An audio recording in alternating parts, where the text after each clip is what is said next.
Good evening. The Board of Trustees meeting for March 24th, 2026 is called to order at 5:32 p.m. Please let the record reflect that all board members are in attendance. What are the wishes of the board on the agenda?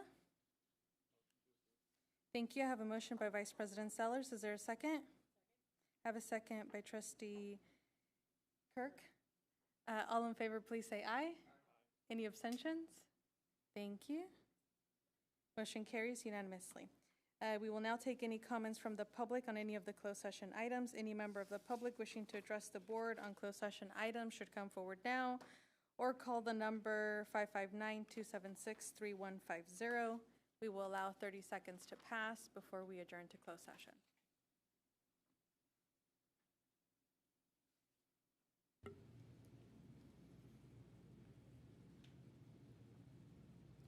Board President, 30 seconds have passed and there's no callers at this time. Thank you. We will now adjourn into closed session and return to open at 7 p.m. Thank you.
Good evening. The board reconvenes to open session.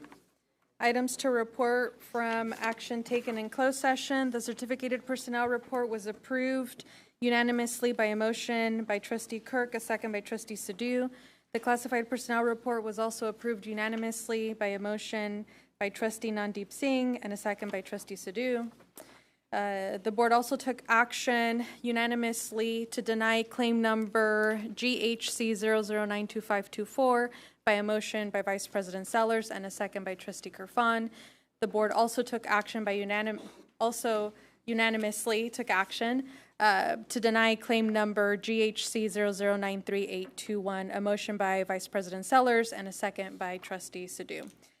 With that, we will move on to the Pledge of Allegiance. If I can please have Board Vice President Sellers lead us.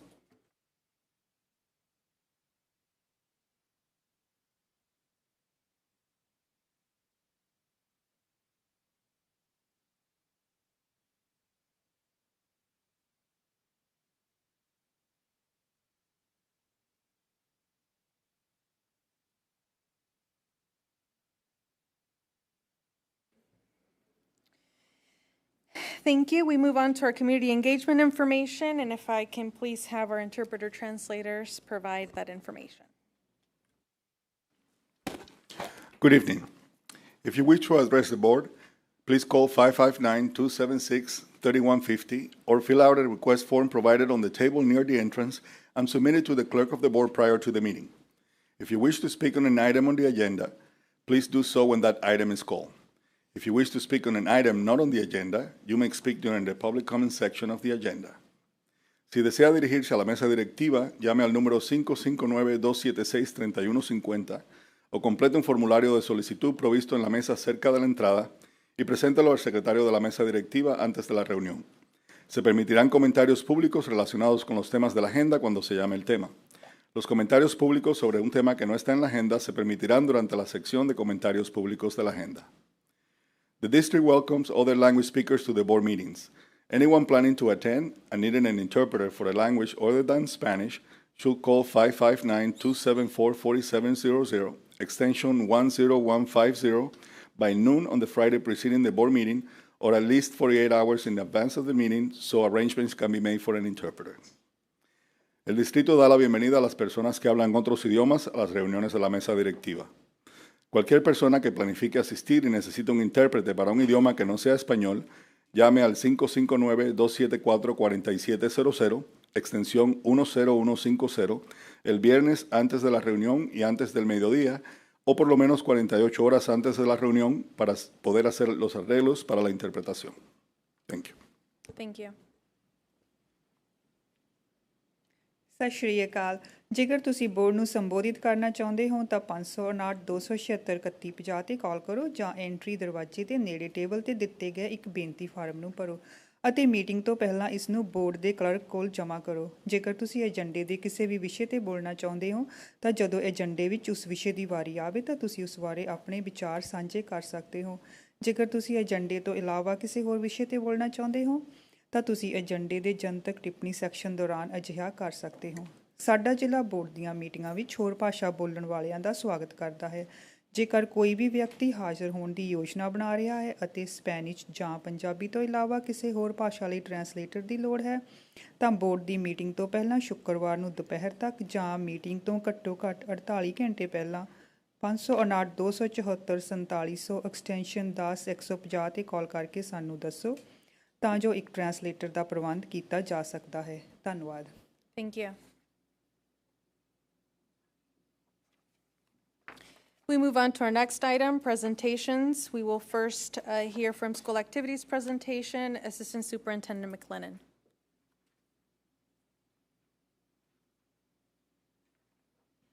I'd like to ask Marcy Brecke to come to the stand as well as Polly.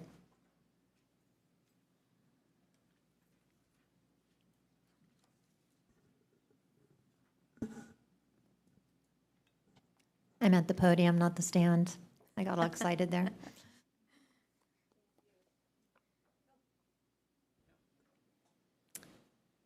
Good evening, President Carrillo, Board Trustees, and Dr. Marshall.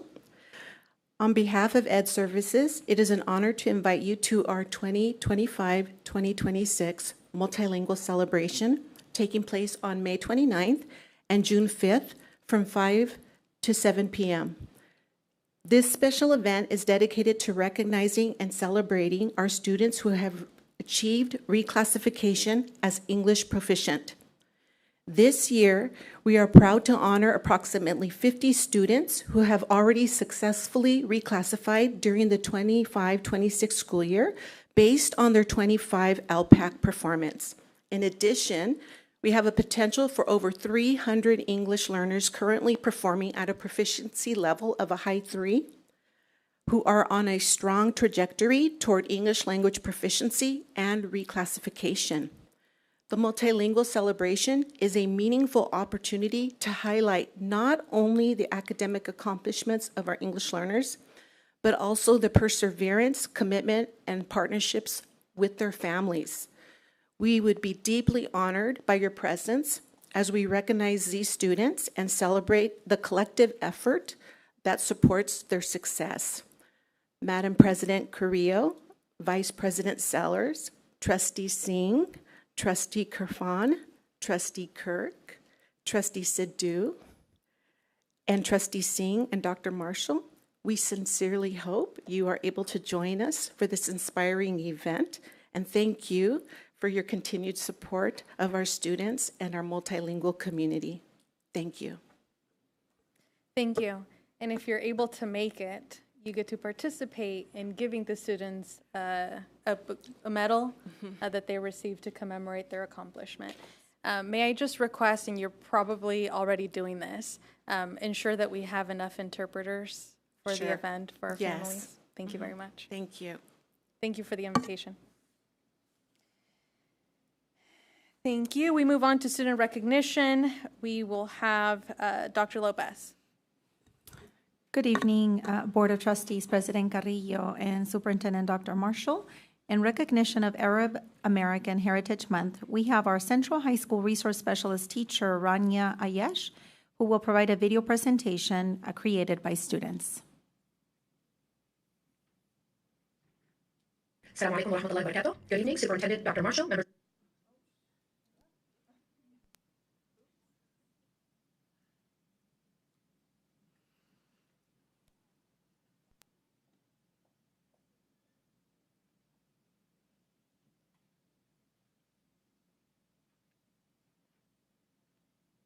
Assalamu alaikum wa rahmatullahi wa barakatuh. Good evening, Superintendent Dr. Marshall, members of the board, and student trustees. My name is Rania Ayesh. I apologize for not being able to attend in person tonight. Central Unified is proud to acknowledge Arab Americans during the month of April. With the ever-so-growing numbers of Arab Americans residing within our district boundaries, April has become a time to celebrate the diverse cultures, histories, and voices of Arab American communities. Arabic-speaking families come from many regions across North Africa, Southwest Asia, bringing with them unique traditions, languages, and stories. This video from Central High School, West Campus, highlights and honors that diversity through the voices and experiences of students, recognizing the richness they bring to our school community.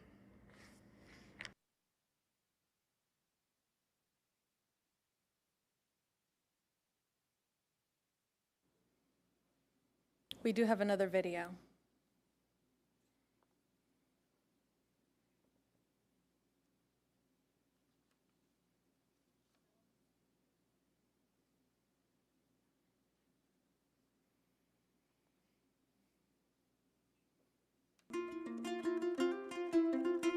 Hi, my name is Yusuf. I'm from Palestine. My family is Palestinian. Our culture is known for the Debka dance, embroidery called the Tadris, and tradition centered around family and olive trees. السلام عليكم، اسمي فايز عايش من فلسطين، عائلتي من فلسطين. تتميز فلسطين بالزيتون، شجر الزيتون والتطريز والدبكة. السلام عليكم، اسمي نبيل من اليمن. أتميز بالشاي بالقهوة وأكل حضارية قديمة، وندفع مقابل كل شيء، أي شيء مثل الفود، مثل الغير كذا، مثل نساعد الناس. وتفضلوا عندنا اليمن. السلام عليكم. يعرف اليمنيين بكرم ضيافتهم واستقبالهم الضيوف، حيث يعد تقديم الطعام والشاي والقهوة للزوار جزء أساسي من ثقافتهم، وتعد سبأ وجزيرة سقطرى من أشهر الوجهات للسياحة في اليمن. السلام عليكم، أنا اسمي صهيب من الأردن. الأردن تتميز بالبطرة والبحر الميت والطعام مثل المنسف والشاورما. مرحبا، أنا اسمي فهد، أنا من اليمن. ولدينا في اليمن لهجات مختلفة، بحيث أن أهل الجنوب وأهل الشمال لا يفهمون بعضهم البعض جيدا، وهناك في اليمن أكلات مختلفة. لدينا في القائمة الأولى الفحسة، والقائمة الثانية السلتة وبنت الصحن، ولدينا خلية النحل، ولدينا هناك قيم وحضارات متعددة، وفي بداوي في اليمن كثيرة. والسلام عليكم ورحمة الله وبركاته. Assalamu alaikum. My name is Abdurrahman, and my family is from Morocco, which is located in northern Africa. Morocco is known for their beautiful art, colorful mosaics, and traditional clothing like kaftan. And we are also known for amazing foods such as couscous and tagine. Arab Americans are part of our schools, our community, and our future. Happy Arab American Heritage Month from Central Unified School District.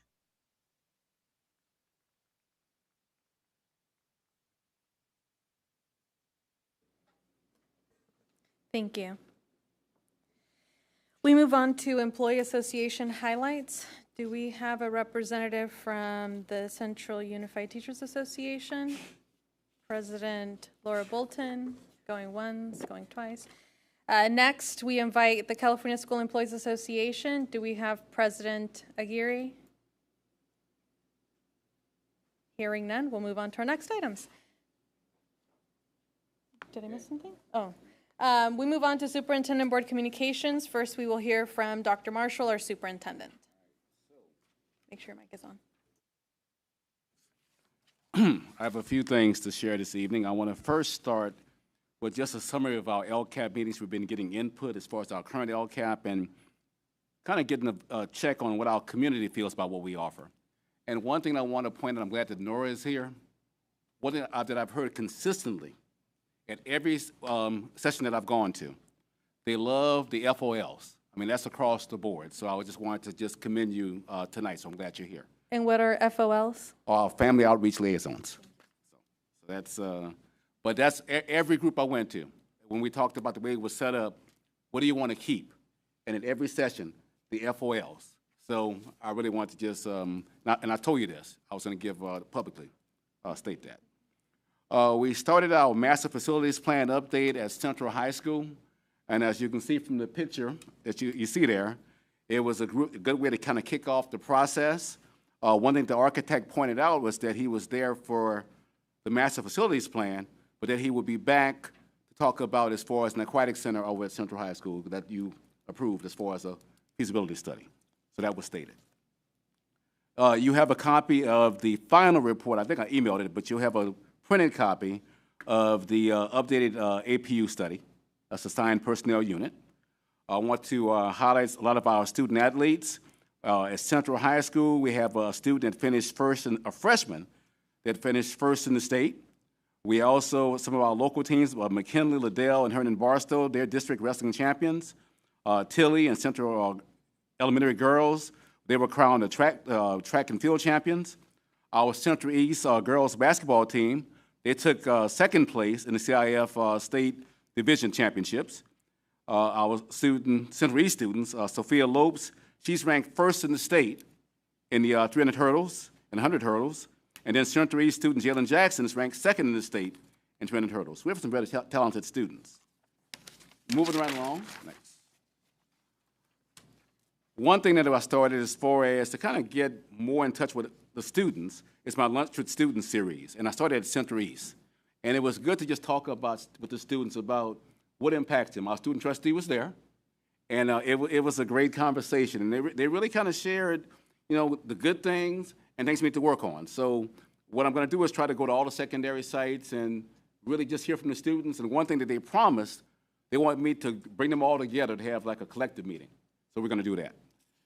Some student highlights from the month. I attended the last week, the CASA statewide professional development session. That was in Anaheim. And what was interesting is that a couple things happened. One thing I noted was that one of our students from Central High School was a featured speaker, a presenter. And I mean, her session was packed. So we had one of our students was leading one of the most popular sessions. Another thing that I want to highlight, because I like to highlight staff members, but the whole conference, I got to hear about Dr. Lopez, this presentation that she did for AXA Mid-South on the MTSS system that we have here in Central. And it was like it had to be about 20 people, basically, do you work in Central? And I'm like, yes. Do you know Dr. Lopez? I'm like, yes, I know her. And I mean, so I wanted to just give you public accolades as well. And I have another accolade for Dr. Lopez moving forward. A couple community events. We had the Roosevelt School Carnival. And then there was the Run for Roots Highway City, the 5K run at Kearney Park. Now, what you'll see a picture of Dr. Lopez and I, in the corner there. That was the last time that I saw Dr. Lopez because I got smoked as far as in the run. She outran me. By the time we got to the finish line, when I got there, she was eating breakfast. I mean, that's how bad it was. But, I wanted to just commend her for that. Looking ahead, we've been having our negotiations with our labor partners, and it's been going well. I've talked to both labor groups, and I want to say to both teams, thank you for your work. We started the staffing process for next year.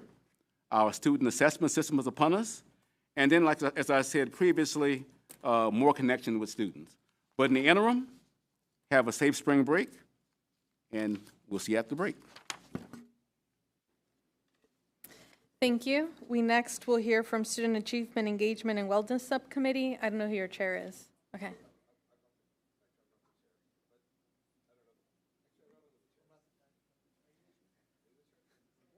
Well, there's got to be a chair, so. In the meantime, I'll just share an update. I am not the chair. So we had a wonderful opportunity to speak with our Director of Special Ed, as well as Dr. Lopez, our Assistant Superintendent. I think what was really important, it was attended by Trustee Sidhu and I. What was really important was, I guess, laying down a kind of system for us to obviously understand all of our different interventions, when they take place, how they take place, and just what are the types of student supports we have. I think what was most illuminating for me was Director Henkel actually provided a dashboard to actually really understand what are some of the largest concerns where we really have to make movement, especially for our special ed students. And I think going forward, I would probably definitely suggest increasing the frequency so that we could actually do more sort of data dives, and possibly providing like a one-pager the day before. And so acronyms, granted, we may have like new trustees at that time. But I think it's important for us to take the time to do a little bit of extra homework, because then our conversation could be really just going into the data per site, per school, what are the supports needed, and just really understanding. So I think it was a great start. I think all of us really enjoyed the conversation, but I think we're very excited about what the implications can be for all of our students, whether we're talking about wellness, student achievement, which we didn't really get to go into much. We focus much more on wellness and our special ed students. Thank you very much. And we will agendize an item for our April 28th board meeting so we can get Trustee Harman Singh appointed to some committees. Student trustees, would either of you like to provide a report? Or both? Just a real quick thing. We got to meet Ken Jennings at Soroyan Theater, and that was an awesome opportunity. Two of our seniors got selected for a scholar, but didn't unfortunately win it. And lastly, I would like to recognize a student. Her name is Evie Singh. You guys probably all know her. She was selected by Dr. Coper as Superintendent of School Superstar out of all of Fresno County schools. So congratulations to her.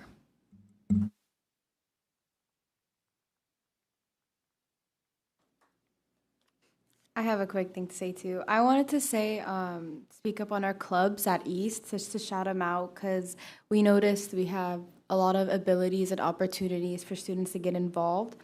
And I wanted to shout out Justin Garza's In the Heights performance. It was wonderful. And I also wanted to shout out our meeting with Dr. Marshall the other day at Principals Roundtable. We were really happy about the outcome, and we were glad to be able to speak on issues and things we were grateful with the school. Thank you both. I'll open the floor for any of our board members. Anyone have a report they would like to provide? Trustee Kirfan? Thank you, President Singh. I just want to share that last week I was able to attend the Roosevelt School Carnival. Had a great time. The events that they put on as a team, their PTA is great. Have not heard back yet if I won the raffle, but fingers crossed. And then I just want to share that on the fact that we're celebrating Arab American Heritage Month. I'm proud that we have this resolution again this year. Very few school districts or cities in our region acknowledge this month. And some of us have been here for generations. Some are new neighbors, but we still have ties and families in our original countries. So just sharing in light of the wars plaguing the region, especially in Palestine, Lebanon, Yemen, Syria, Iran, praying for peace and justice and that your family stays safe and healthy. Thank you, Trustee Irfan. Trustee Harman Singh? Thank you, President Carrillo. Yeah, just wanted to share in my short time on the board so far, I've had the opportunity to recently go with Dr. Marshall to the master's facilities update at Central High School. It was nice to go to my old stomping grounds and meet Principal Lori, I believe, correct? And yeah, looking forward to being more involved with the community and within our district. Thank you. Thank you. Hearing no other comments, we'll move on to comments from the public. How many speakers do we have? President Carrillo, I have 2 comment cards. Not Okay. sure how many online. None? Okay. So each member will have three minutes to address the board. We have a timer. Please be respectful of the time. Please make sure that you press the push button and that the green light is on. Otherwise, it's really hard for anyone that is watching remotely to hear your comment. If there are any members in the audience now, if you haven't completed a comment card, please do so, or you may come forward. If there's anyone watching us remotely that would like to provide a comment under comments from the public, the number to call is 559-276-3150. Clerk Kirfan, please call the first individual. Thank you, President Carrillo. Our first comment is from Dr. Saul Salinas.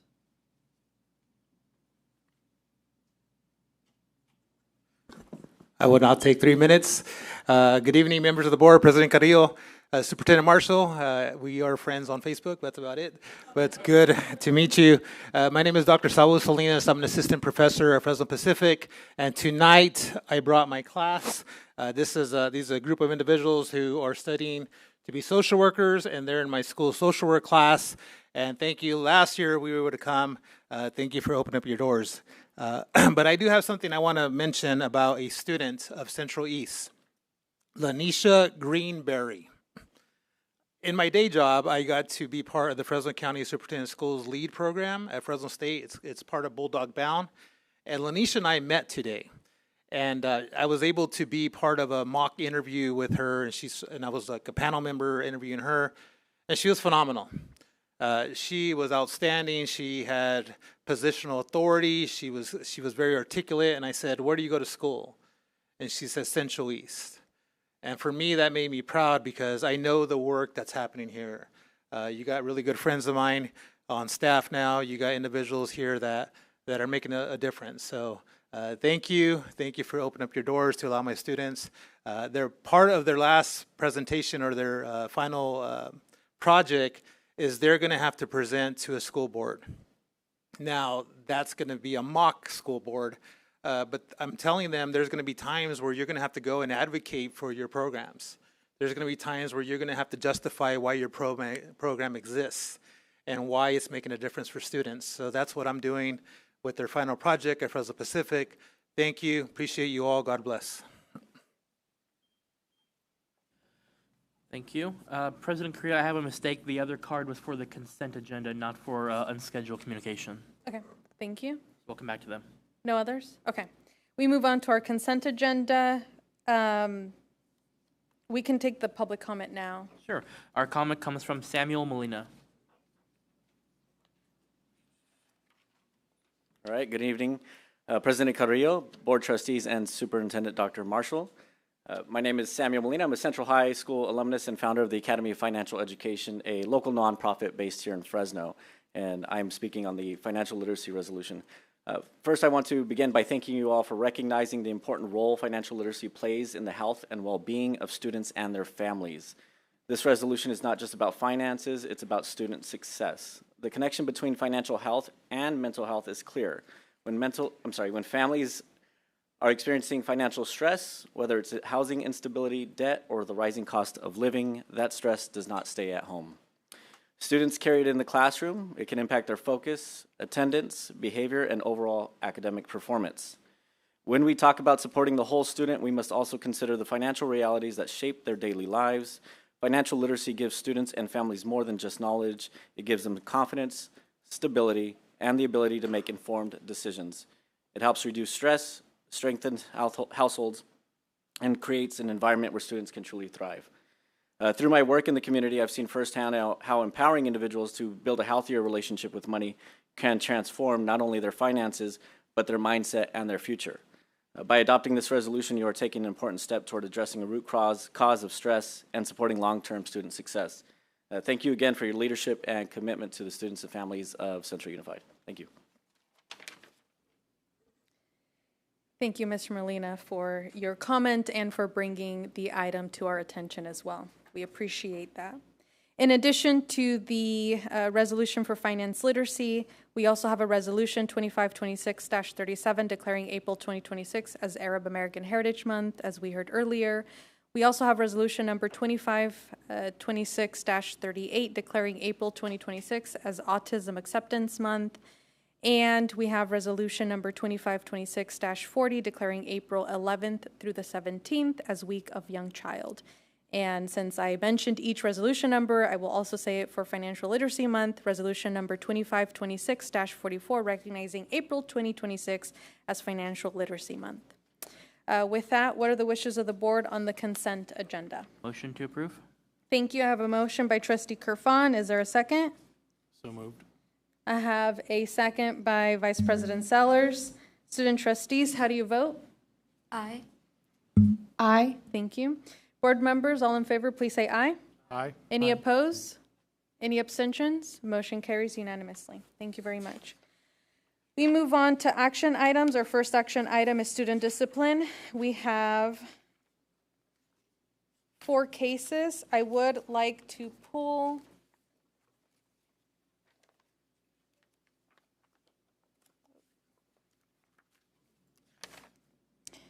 case number 2526-011 to have an individual vote. Is there any other request to pull the others? Okay, so what are the wishes of the board on case number 2526-006, 25-26-012, 25-26-013? So move. Second. Thank you. So I have a motion by Trustee Nandeep Singh to approve the recommendations for the 3 named cases, and I have a second by Trustee Kerfan. Student trustees, how do you vote? Aye. Aye. Thank you. Board members, all in favor, please say aye. Aye. Any opposed? Any abstentions? Motion carries. Now for case number 2526-011, Trustee Kerfan. Thank you, President 1-1. I would like to motion to reject the recommendation and require that they must complete community service and participate in restorative justice exercise as determined by administration. Thank you. I have a motion for case number 25-26-011 to reject the recommendation and require the completion of community service and participation in restorative justice as determined by administration. Is that correct? Yes. Okay. I will second your motion. Student trustees, how do you vote? Aye. Aye. Thank you. Board members, all in favor, please say aye. Aye. Any opposed? Any abstentions? Motion carries. Thank you. We move on to our second action item, and I will assume that our clerk and our staff will tell me if I have any comments for any of these items.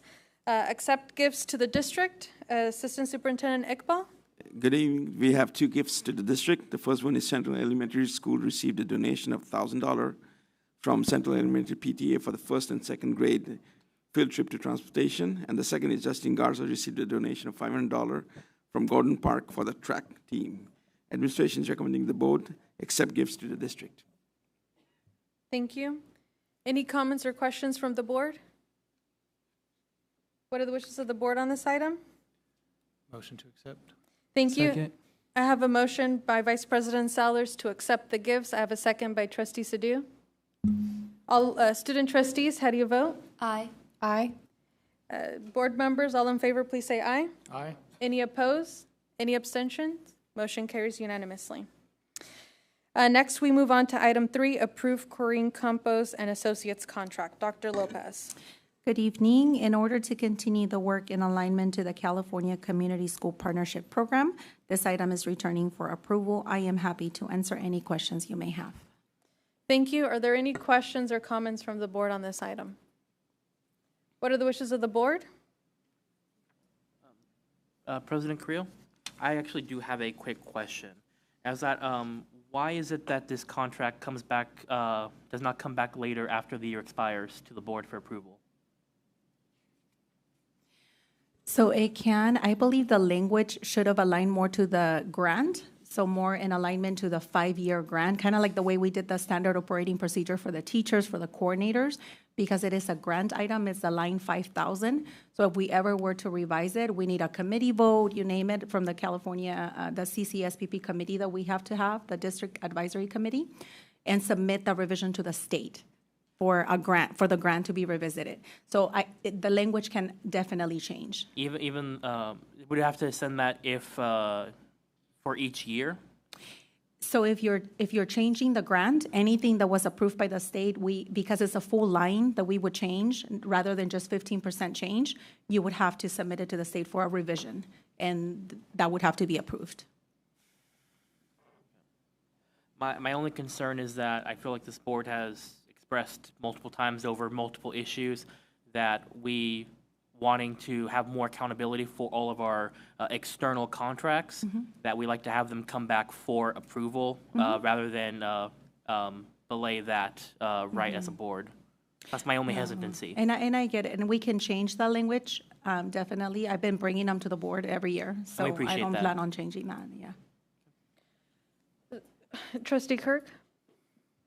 Thank you. Dr. Lopez, we talk about accountability, like Trustee Erica Fon said. I'm not quite sure what to expect from Ms. Campos over this year. I know we have some areas she's supposed to be supervising, but as far as deliverables, is there a more detailed idea so that when we do look at this again, that we do have some type of comparison of not just kind of what we were hoping to do, but what we expect and what was delivered on specifically? Is there an opportunity for that?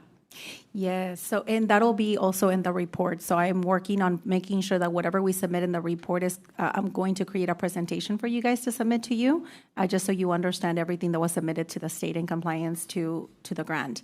One of her components is she does weekly meetings on Tuesday, accountability to the grant, like making sure our community coordinators are actually, anything they do has to be it has to align to the grant.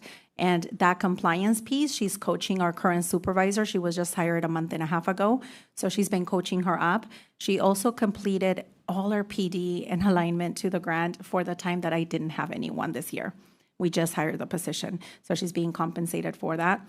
She's held a total of about 28 professional development sessions already with all our coordinators. And in addition to that, she is pursuing grant funding. So she's currently working on 4 grants for us, making sure that we have that, that sustainability piece we don't have a grant person in our district, and that is tough.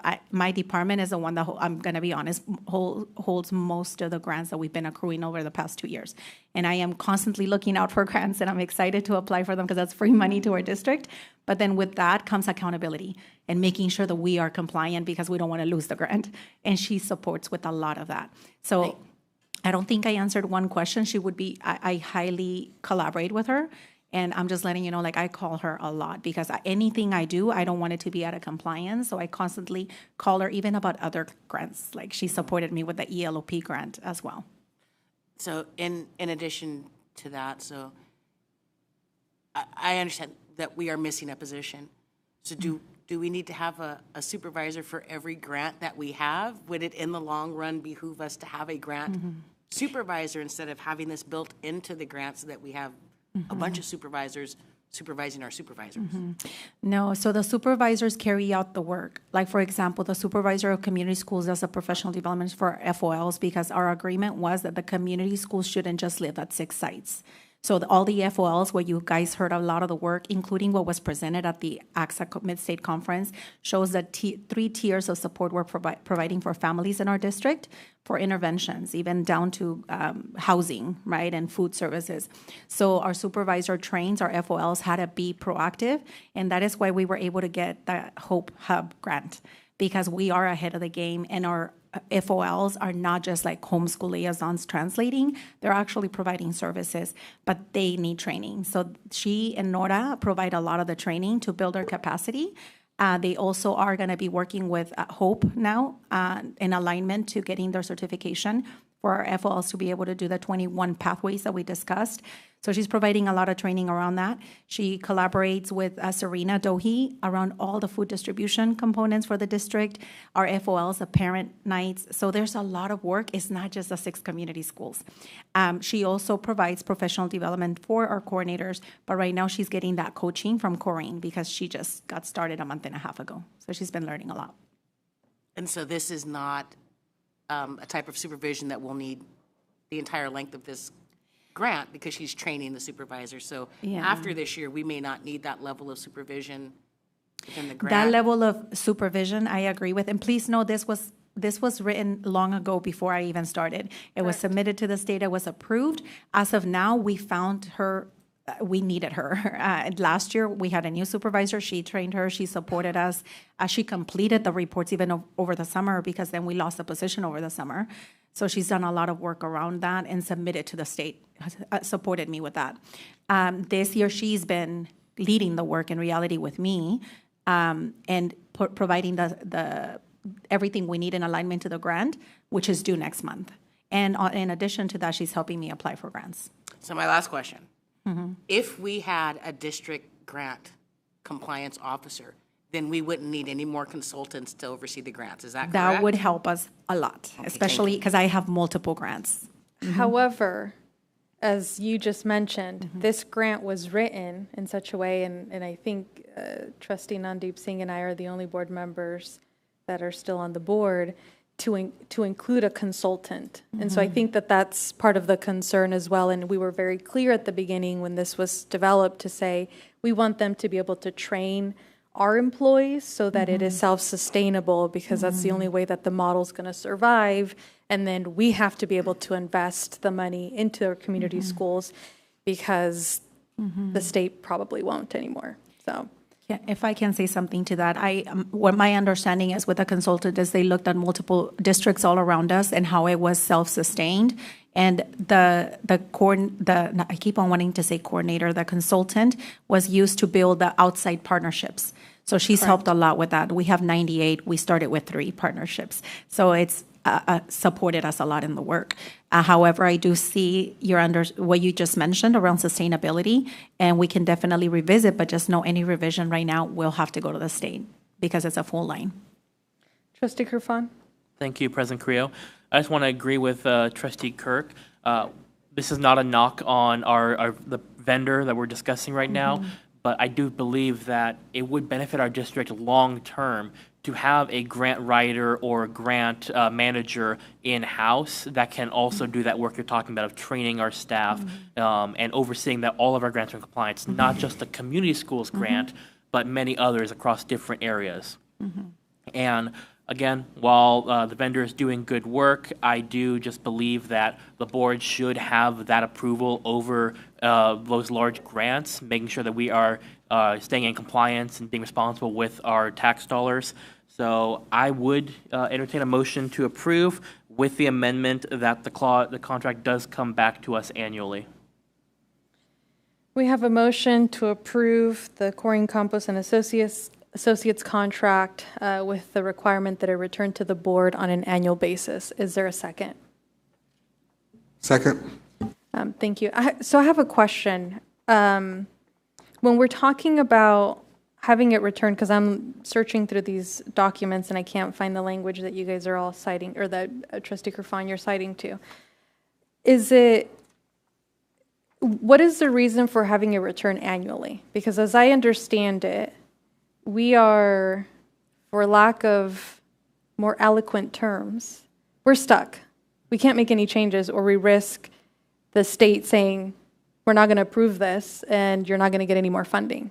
My understanding, I'm oversimplified, but is that correct? We run the risk. We Right. don't know what they'll decide. Okay. We can submit it. We would have to wait and see if they approve it or not. So, Dr. Lopez, this is not the first time this contract has come to us. Was it $90,000 before, or was it a different amount?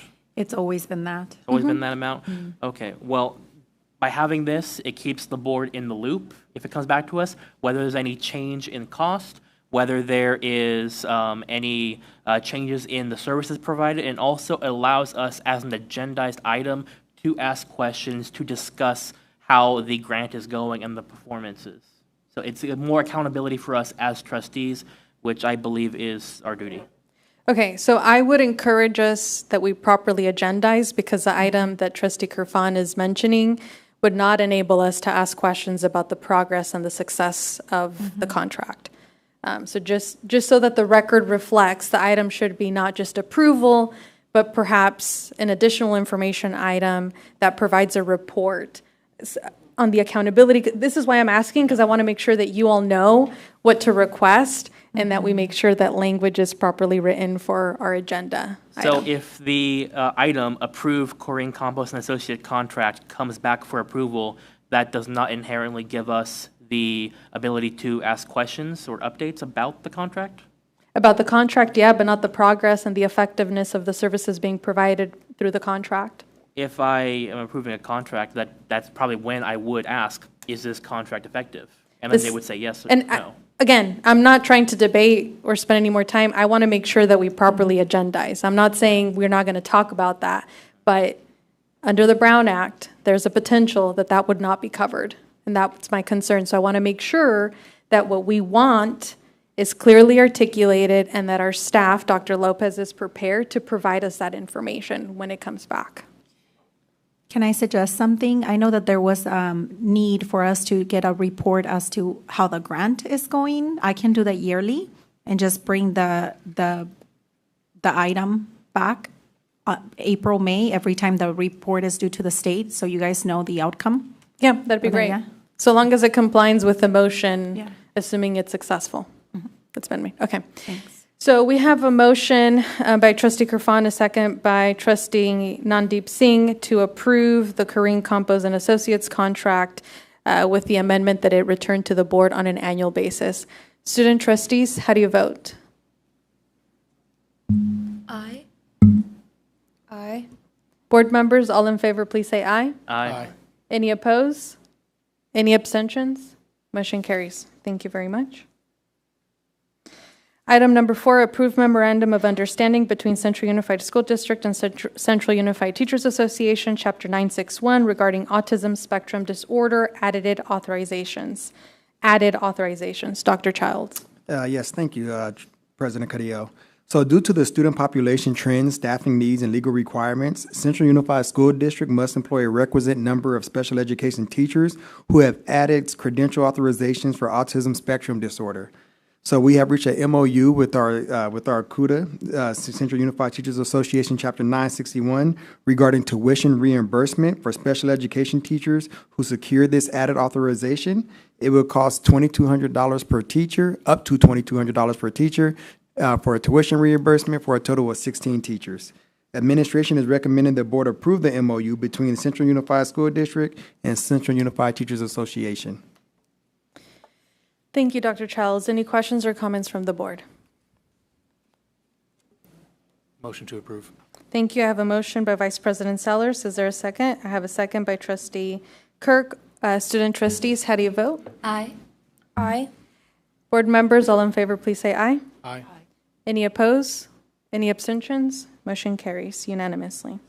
Thank you. We move on to item number 5, approve bid schedule and award for Houghton Kearney parking lot reconstruction and expansion, and bid schedule and award for 2026 school painting projects. Director Rodriguez. Thank you, Board President, Board of Trustees, and Superintendent Dr. Marshall. Tonight, I'm bringing forward 2 construction projects for formal award, both of which were presented as information items on March 10th. If you look at your attachments, bids were open on March 11th of 2026. The Houghton Kearney parking lot reconstruction and expansion, the lowest bidder is Juarez Brothers at $377,046. The engineer's estimate was $455,200. On the exterior painting projects, there were 4 sites: Teague Elementary, River Bluff Elementary, Biola Elementary, and Pershing Pathway School Campus. The lowest bidder was Applied Finishes Incorporated with a bid amount of $445,635.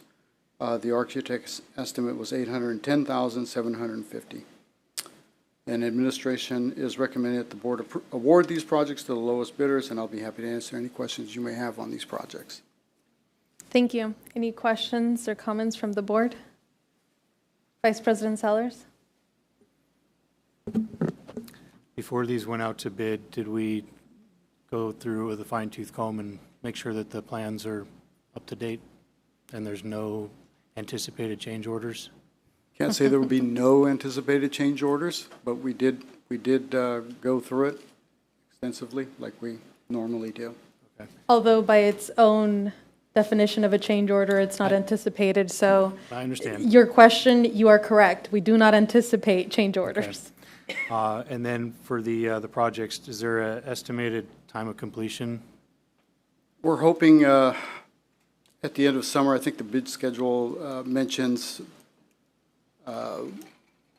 the timetable is the summer, because the Houghton Kearney, they can't do without their parking lot. We don't want to relocate them. The painting projects, we don't want to interfere with the school operations. So we want to get going. Hopefully, maybe spring, late spring break, might roll out one school to get going.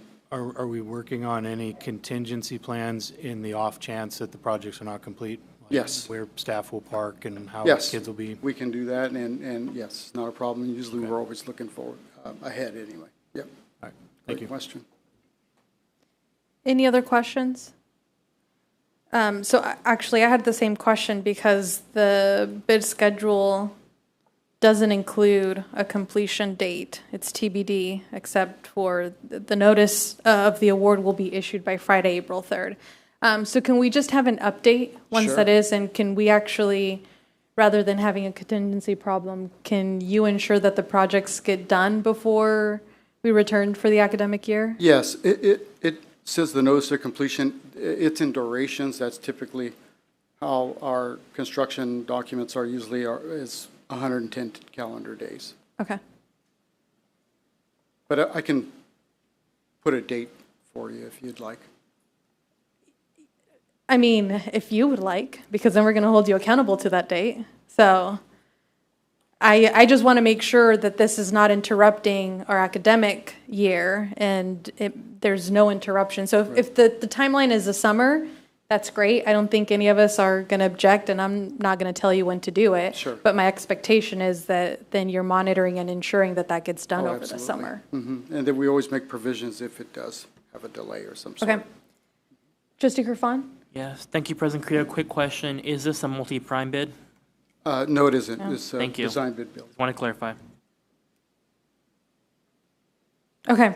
What are the wishes of the board on this item? Thank Second. you. I have a motion by Trustee Kirk. I have a second by Trustee Kerfan. Okay. Student trustees, how do you vote? Aye. Aye. Board members, all in favor, please say aye. Aye. Any opposed? Any abstentions? Motion carries. Thank you very much. Item number 6, adopt resolution number 2526-44 to authorize change order number 3 for Central High School well project number 1415-105D. Director Rodriguez. Yes, thank you again. So for your approval tonight is change order number 3 and its resolution authorizing the change order for Central High School well project. The increase to the project is due to the impact necessary changes that the civil engineer of record has made that were implemented after the project was originally bid. The project is now complete and is in the final stages of closeout.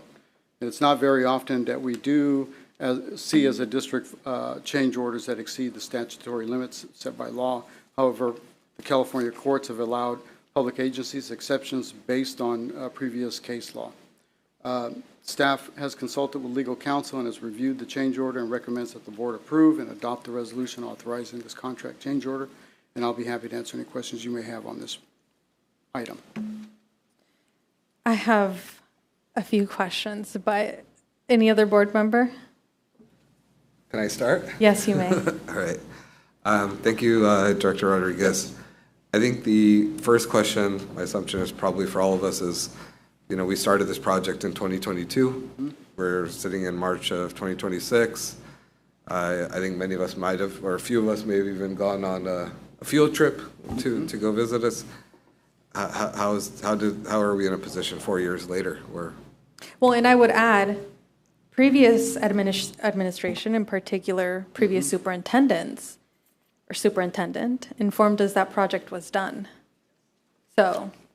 That was my follow-up to his response. And I'd like to clarify that one. So go ahead. If I may. Yeah. So this project was 4 phases. We are in the last phase, which is Phase D.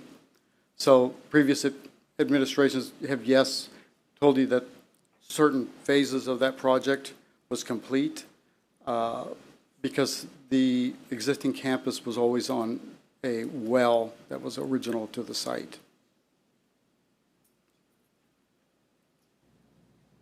I'm going to, my next is more of a comment, then I'll follow by a couple more questions. So one, I want to just make sure, and this is just a concern that we're using stale language. AB 2192 amended PC 22032 to raise a formal bidding threshold to $220,000.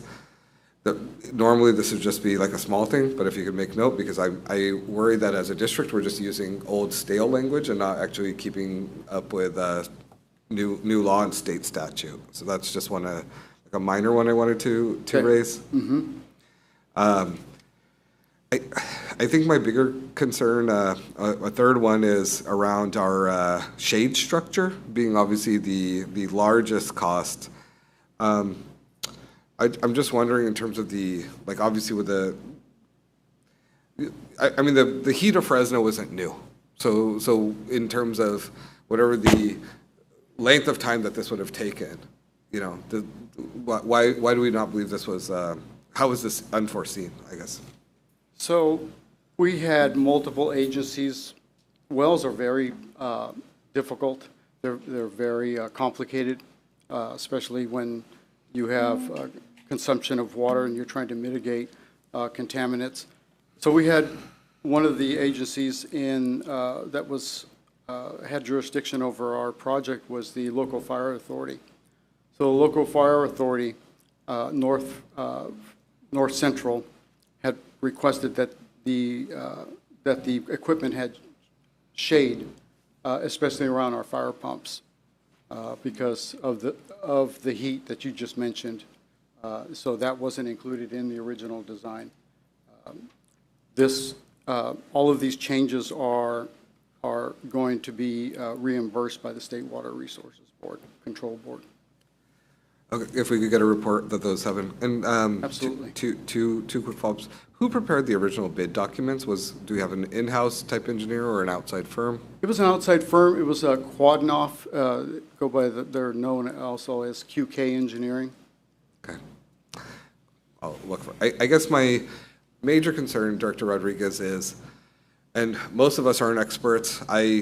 Because I knew this item was coming, I actually just got information from an expert.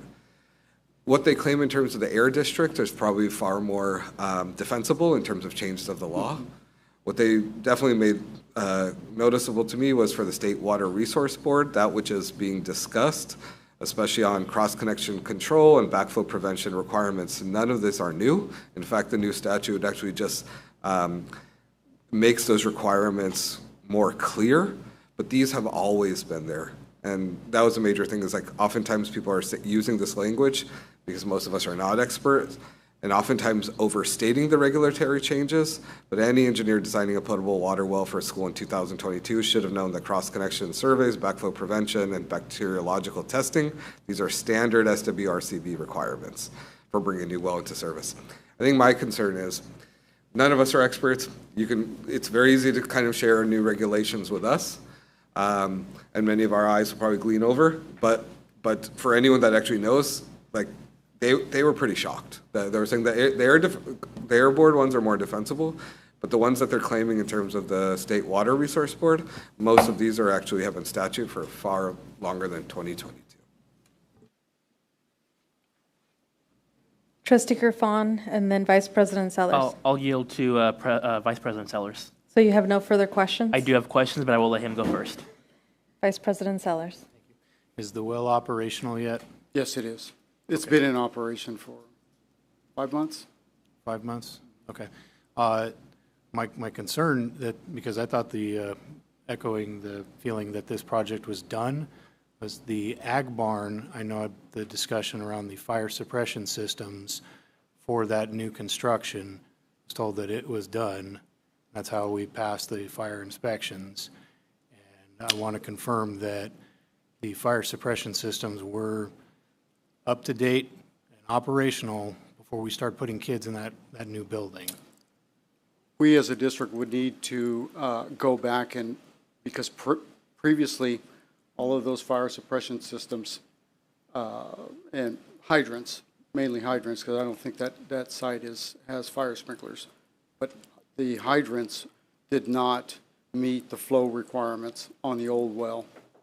It is on the new well now. We have adequate pressure. To my knowledge, we have not done a fire flow test yet. So. Okay.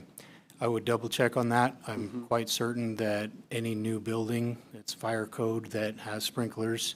And can we please ensure that the fire suppression system is operational and there's no issues there? Yes. Thank you. Trustee Gerfon. Thank you, President Carrillo.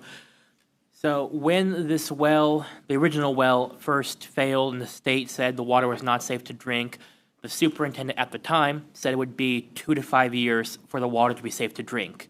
That was nearly 11 years ago.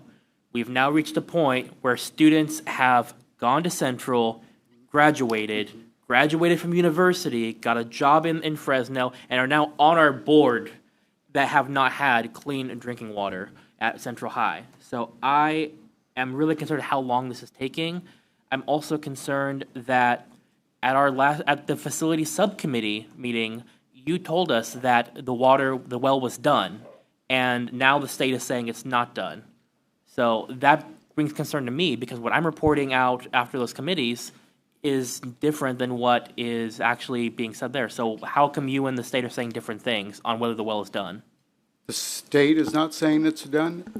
I'm just kind of confused because I've been in constant contact with them, and I don't understand that. DSA has already signed off this well. So this is already signed off. We're closing it out. This is the last change order for this contract, for this particular contract. My understanding of done means that there are no more change orders.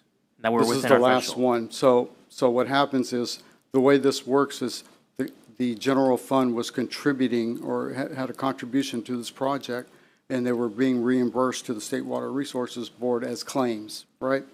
So we had not submit all of the claims. This change order will be a claim to get reimbursed. The State Water Resources Board has allowed us a window to December of 2026 to submit all the claims. Because there may be some other, such as water testing, that we might be able to qualify for. under this particular grant. So when will the water be safe to drink for students, faculty, and the animals on campus? It is safe to drink now.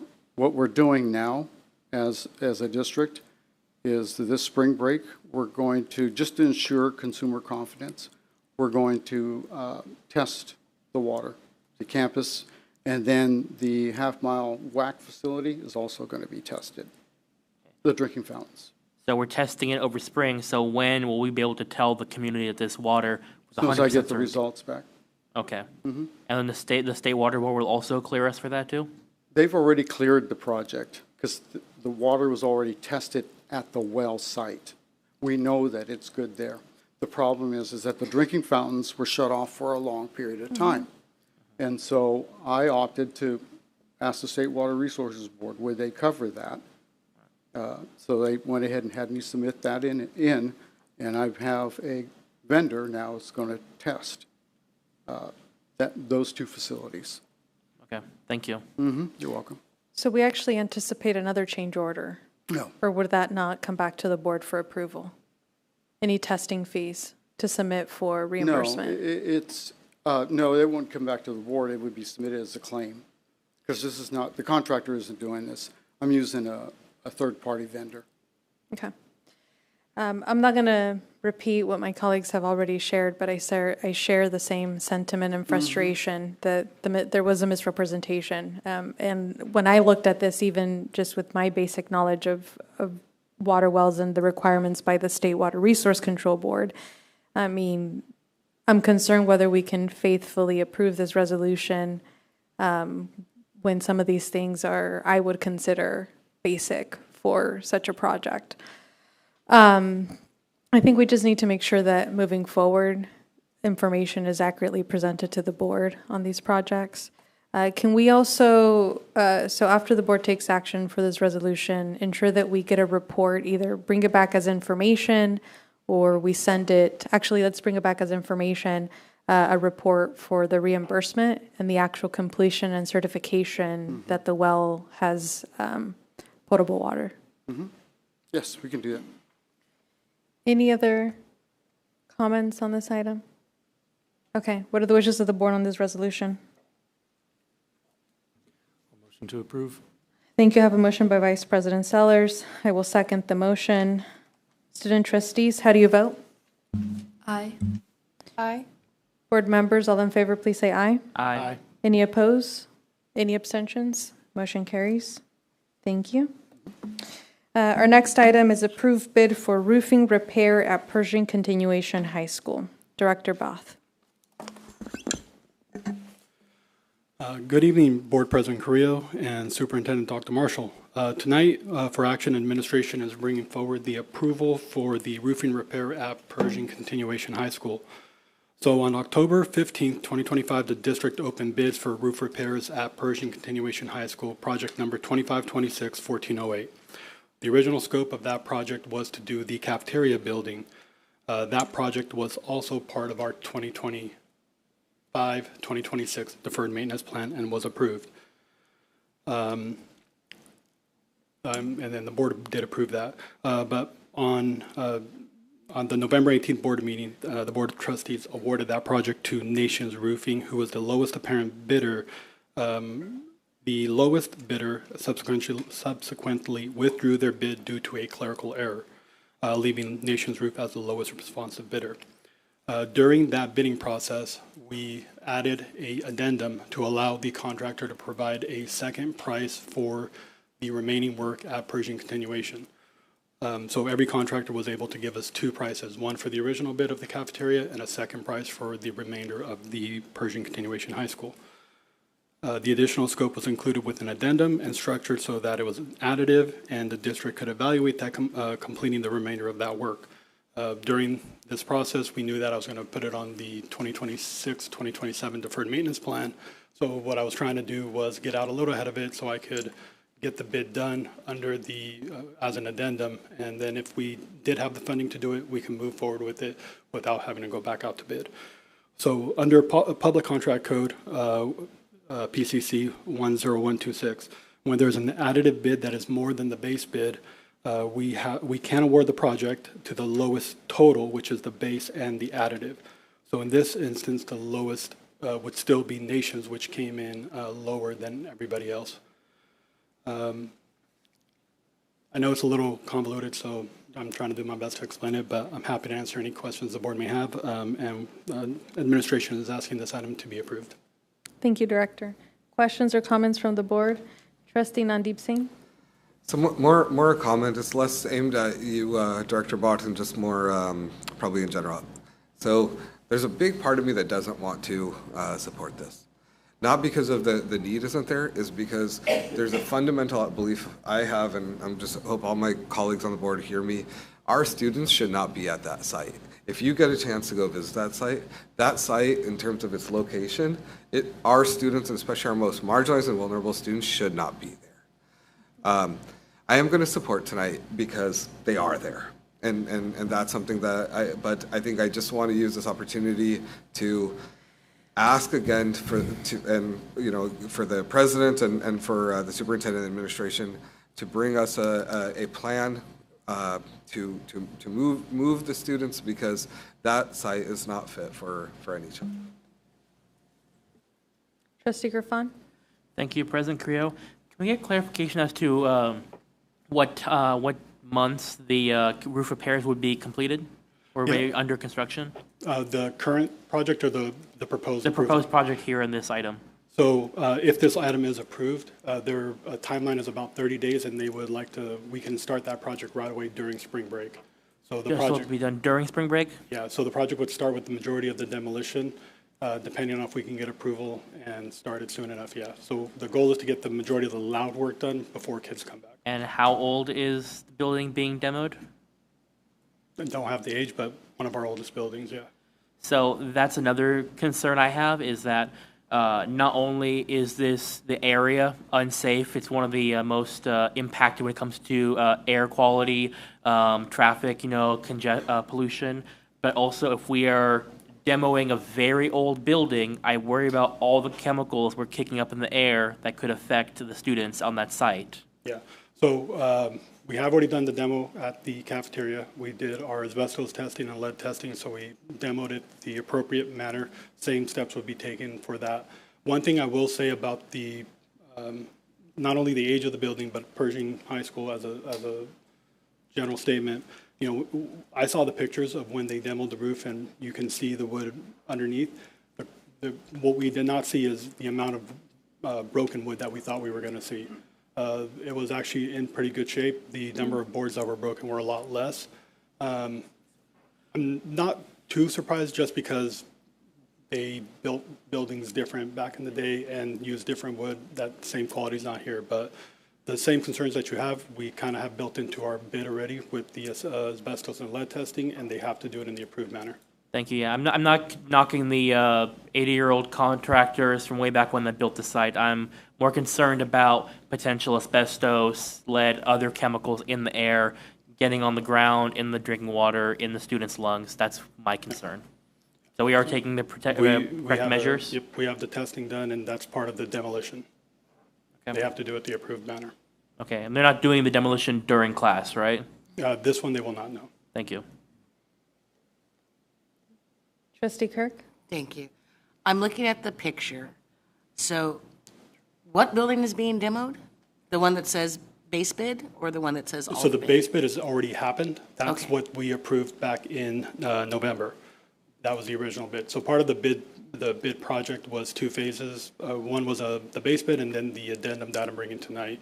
The addendum would be the remaining buildings, which is just, and I'm not looking at a drawing, I apologize, but just north of the cafeteria building, and then the long classroom building, and then the one additional building to the south. It's kind of like a U. So where are the students going to be Well, they're after not this going is to, demolished? they won't be in class if we get this approved tonight. The goal is to get it done over spring break, the demolition. Demolished and back up? Demolished, they have given me a 30-day timeline. So, okay, let me rephrase. So spring break's 2 weeks. Yeah. A month, 30 days is 4 weeks. So as the building is torn down, just so I'm understanding, where are the students going to be while this building is torn down? So the building, when it's it's not going to get torn down in Okay. that sense. Yeah, it's not, they're not. Not a remo- demolition like I'm No, thinking, no. not This is a just the wrecking ball. roofing They're material. pulling off the roof. Roofing material, yeah. Okay, and that's not going to have any impact on their No, instruction? no, because school will be out of session, and then that work is done around the school time if it has to. There is a big push to try to get it done during those 2 weeks, but I don't want to, I told them that, but we're being a little realistic of what can get done and what can't. And the 30-day timeline is what we're going to try to shoot for, with working with the site to work around that bell schedule so we're not impacting the classroom.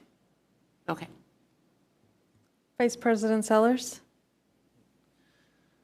I understand the reasoning trying to get this done as soon as possible, but is there a contingency plan for inclement weather that if, we have the roof off and it's not quite through the rainy season yet, is this better to push this off until summertime? So with this being our, I think, third time doing a roof project, we have run into some stuff like that. We've had really good contractors that know if they take our roofing material off. I kind of want to stop saying demo because we're not taking anything apart. But they understand that we need to be watertight. So they make sure we're watertight. So if there is a concern about rain, I looked at it very briefly. I think there's one day with possibility of rain. I don't remember the date, but the day before and the day after, they would make sure they're watertight the day before, so that way there is no damage. Okay. My only concern is based on a previous change order for, I believe it was JSK, that there was a roofing issue that caused water damage, created a change order, just making sure that we're doing everything possible to prevent any unexpected damage. Yeah, so when we did this walk, and we did walk those buildings. So we had people on the, from the contractor, our staff, because there are things that we're gonna do that are part of our normal day-to-day, cleaning up old electrical stuff like that. We're looking at the HVAC to see if we need to move anything around, we need to do anything with the curbing, stuff like that. So anything we need to do, we already know what we need to do to make sure it's a seamless process. And it's a lot smaller scale. Yeah. Thank you. Go ahead. Thank you, Director Bott. I wanted to ask you, when you're saying students' learning won't be disrupted with the roof off, how does that work? So the roof is not really off. It's a roofing material. So on that roof is like a plastic membrane, a rubber membrane. So that comes off. If there's any broken pieces of wood, we're going to fix those during that part. That's part of the project. But yeah, sorry, I feel like I started saying demo and we're not. Yeah, there's not, the roof's not going to be demoed off. Sorry, I think that was my fault. So the roof is being replaced. The roofing material. Right. Yeah. I mean, yeah, I don't necessarily think of, but maybe everyone does. I don't think of actually removing what would be the beams and the structure. It's replacing the top layer that protects it against the elements. Yeah, it's a right? PVC membrane. Yeah. Okay. Any other questions? Okay, to sum it up, students will not be disturbed. We will ensure everything is clean and safe, and hopefully it's done during the spring break, and you're going to do everything you can to make sure they do. Okay. Right, yeah. Thank I'm sorry. you. One thing I just want to make sure I do it like I do every time. I did not say the price, so I do want to tell you guys. The cost of the addendum for the additional roof repairs was $780,277, and that did include the material for this phase. That's how we bid it out. And this project, again, is on our 26-27 deferred maintenance project list.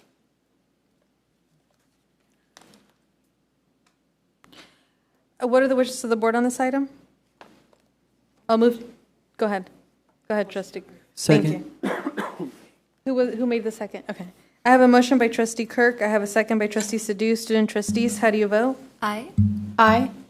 Board members, all in favor, please say aye. Aye. Any opposed? Any abstentions? Motion carries. Thank you. Item.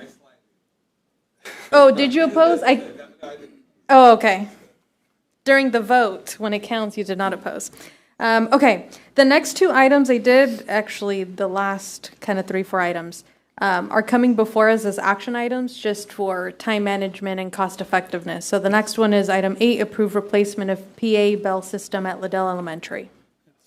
Thank you again, Board President Creo, and good evening again, board members. So at Liddell Elementary, our current PA bell system has a failure and needs to be replaced. Staff has tried to repair the system, but the part that failed is no longer available.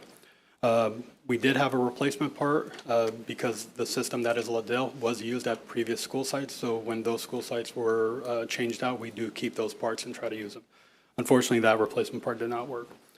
So Liddell will get their clock speaker combo devices or their clocks and speakers changed out to the new devices, just like the rest of our school sites that we've been doing. And they'll get the same new software that is being used. The new system, like I said, is already being used at other sites.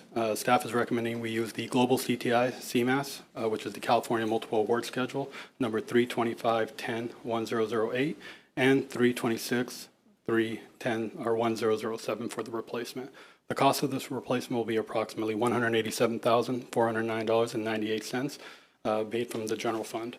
Administration is recommending the board approve this replacement after answering any questions the board may have. Thank you. Any questions or comments from the board? Trustee Sellers, Is this the last of that generation of bell systems throughout the district? Unfortunately, no. We do have 5 other school sites that still have a Bogan or Rollin system, which is the older style. It's Harvest, Soroyan, Central Elementary, Houghton Kearney, and River Bluff. There has been some work done at some of these sites. Like I can say at Houghton Kearney, we did run wire already, but we kept it the old Bogan system. This was probably like 12 years ago. But we've done some stuff, but they all will need to get changed out for the newer okay.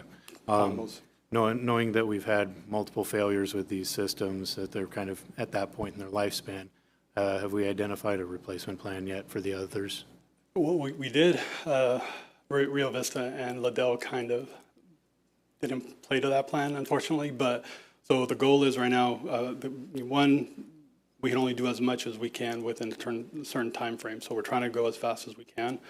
The goal is to try to get one more because we know they are failing. But it's really going to be I'm working with Mr. Iqbal and trying to figure out a way to get these funded throughout the next couple of years as fast as we can. I would say a realistic goal is probably within the next 2 to 3 years. Okay. Hoping everything stays the way it is and doesn't break. All right. Fingers crossed. Yes. Thank you.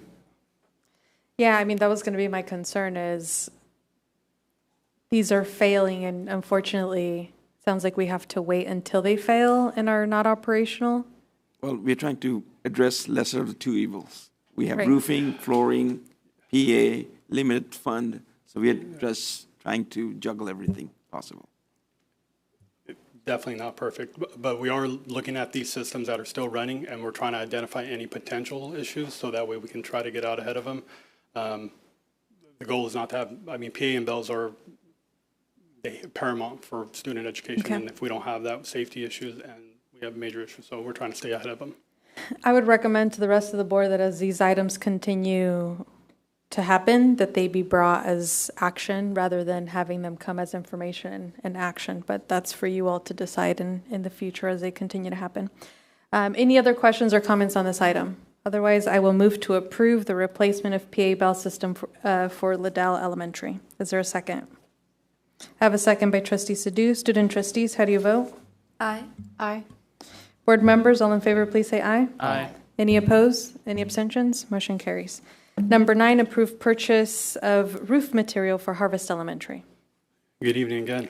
So as part of the 2026-2027 deferred maintenance plan, the board approved on January 13th, 2026, we're bringing forward the purchase of the roofing materials needed for the Harvest Elementary roof repair. The material will be owner supplied, and the labor will be bid out at a later time. The material will be purchased using CMAS contract 420-56006B, and the roofing material cost will be $1,024,761.74, and will be paid out of the deferred maintenance fund. A couple things about this project. This is, like I said, I think our 3rd project we've done with roof repairs where we buy the material and then bid out the labor. We try to do that just because that gives us a little edge to take out anywhere that unfortunately contractors try to raise their prices. The savings aren't, I'm not going to lie, the savings aren't extravagant. They're about maybe 2 to 3% savings that we've seen, but we still try to do it that way. But during times like the purging project, we understand timing constraints and then going back out to bid and additional costs there. And the bid, we're looking to go out in April. So just here in about a week and a half, we're hoping to go out to bid and get that back to the board in either end of April or the beginning of May for approval, and hopefully start the project over summer. So again, we can get the majority of the heavy work done over summer break and the light work during school time. Administration is recommending the board approve this after answering any questions. Any questions or comments? Thank you for being proactive in purchasing the material and trying to save us, even if it's 2 to 3%, it adds up. Yeah. It's a portion of another bell system. Okay. Motion to approve. Thank you. I have a motion by Vice President Sellers. Is there a second? Second. I have a second by Trustee Kerfan. Student trustees, how do you vote? Aye. Aye. Board members, all in favor, please say aye. Aye. Any opposed? Any abstentions? Motion carries unanimously. Our final action item for tonight, approve replacement of Rio Vista gym floor. Good evening again. So the Rio Vista Middle School gym floor is in need of replacement. The existing floor is original to the building, which opened in 2002. It has far exceeded its life expectancy, and due to the age and wear, repairs are no longer feasible. Staff is recommending that we do the same rubber athletic flooring system on the sport flooring that was used for the El Capitan Middle School gym floor that was done about 2 years ago. The cost of the new gym floor will be $344,187.38, which will be funded through deferred maintenance. Administration is recommending the board approve this replacement of the Rio Vista gym floor after answering any questions the board may have. Thank you. Any questions, Trustee Sadhu? Just like information. So you said like from 2002 to now, we were able to just repair it as needed. Yeah, so it's a rubberized floor, so there really isn't too many repairs. You can sometimes patch them back depending on the material and how that vendor or manufacturer was making them. But they were meant to be you put them in, you do very little maintenance to them, and they last a long time. Okay, I mean, that was just my question. Do we have an idea of how much just the repair costs are over the years, but not minimal, I guess? Very negligible. I can only talk about another gym, Glacier Point. That one has welds in between the rubber flooring, and we usually have to repair that, but that's maybe $2,000 every other year or something like that. Okay. Very minimal. Okay. Trustee Kirk? How is the floor at El Capitan holding up after 2 years? Good.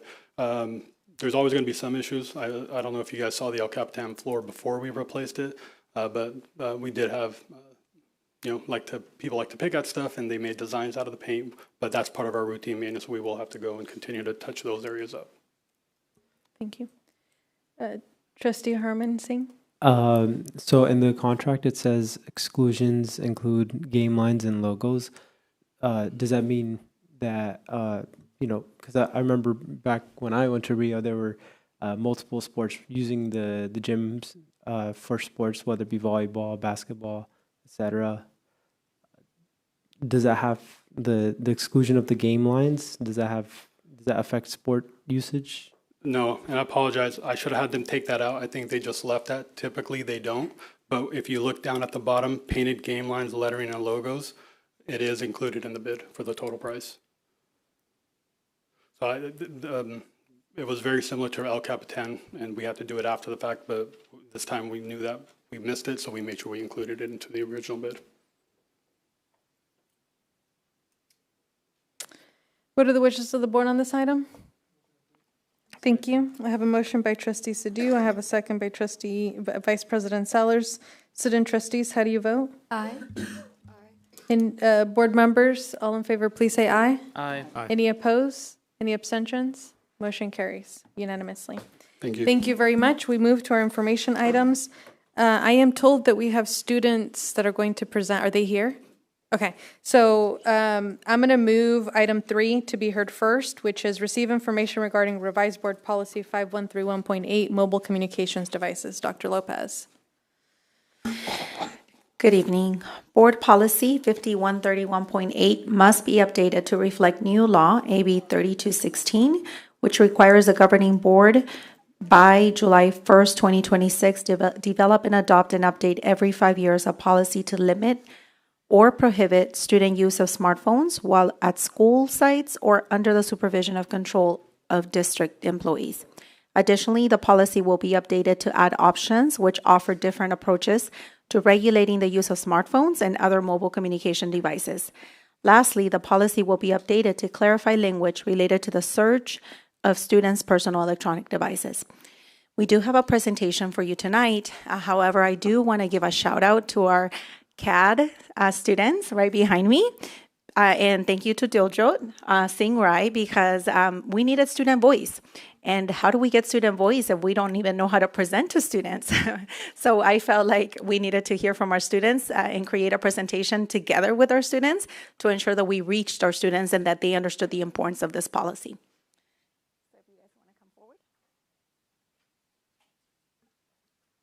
Hi, I'm Vani Kamboj. I'm in 9th grade and I go to Justin Garza High School. Go ahead. Hi, I'm Harman Taliwala and I'm currently a junior at Justin Garza High School. Hi, I'm Ashley Jo Hall and I'm currently a freshman at Justin Garza High School. Hi, I'm Jacqueline Delon and I'm a senior at Justin Garza. Hi, I'm Harsimran Grable and I'm a freshman at Justin Garza. So I'm going to explain a little bit about what KED is. Totally fine. I think the board knows me at this point. I'm Diljot Singh Rai, an alums of Justin Garza High School. Okay, so what is KED? We are an internship hosted by Sikh Honor Service Society, or SHSS, and it is called KED. We focus on harm reduction, especially for high school students. We educate our peers to the best of our ability and teach them ways they can facilitate conversations and create change. Okay, good afternoon, everyone. Today I want to talk about something that not only touches every one of us, but especially in our younger generation, the engaging and sometimes consuming world of our cell phones. We've all seen it, perhaps even experienced it ourselves, that compelling need to check our devices, the anxiety that we cannot, the way our social lives and even schoolwork can sometimes be put off on the side. For high school students, this is very critical as their developing minds are highly sensitive to these digital rewards. CAD is a drug reduction program, focuses on harm reduction, and it is relevant to understanding and addressing cell phone addiction. It's about finding that healthier balance, promoting mindful engagement with technology, and ensuring that digital connections don't overshadow real-world well-being. Thank you. So the CAD team worked to create a presentation and puzzle to make sure our students were well informed about the proposed options for the cell phone policy across the Central Unified Schools. Before the students were surveyed of their input on options 1 and 2, they were told about what both options would mean to them and how they would take into effect during the upcoming 2026 to 2027 school year, and so on. To help our students really be fully informed about this policy, we first started off by explaining the assembly bill that necessitates the creation of this policy, and then going into the options for the district, as well as explaining both positive and negative impacts of restricting cell phone use in school, including positive impacts like increasing focus in schools and taking away distractions, as well as some negative concerns that students may have, such as limiting their ability to communicate with students. After that, they were better prepared to take a survey on the issue. To wrap it all up, my colleagues and I are happy to make sure that students' voices were heard and informed in this process of the new cell phone policy. The CARE team personally wants to thank Dr. Lopez for including us in this project. We hope this helps our board make an informed decision as we move forward with the facilitation of the Assembly Bill. Thank you very much. I will also say that the CAD students went ahead and compiled an Edpuzzle video with their slideshow presentation. So that was presented to the students in a more engaging manner than just like going through a slideshow from a teacher. And this was, I believe it was time set aside from SEL, social emotional learning, that the students went ahead and did this in their homeroom periods.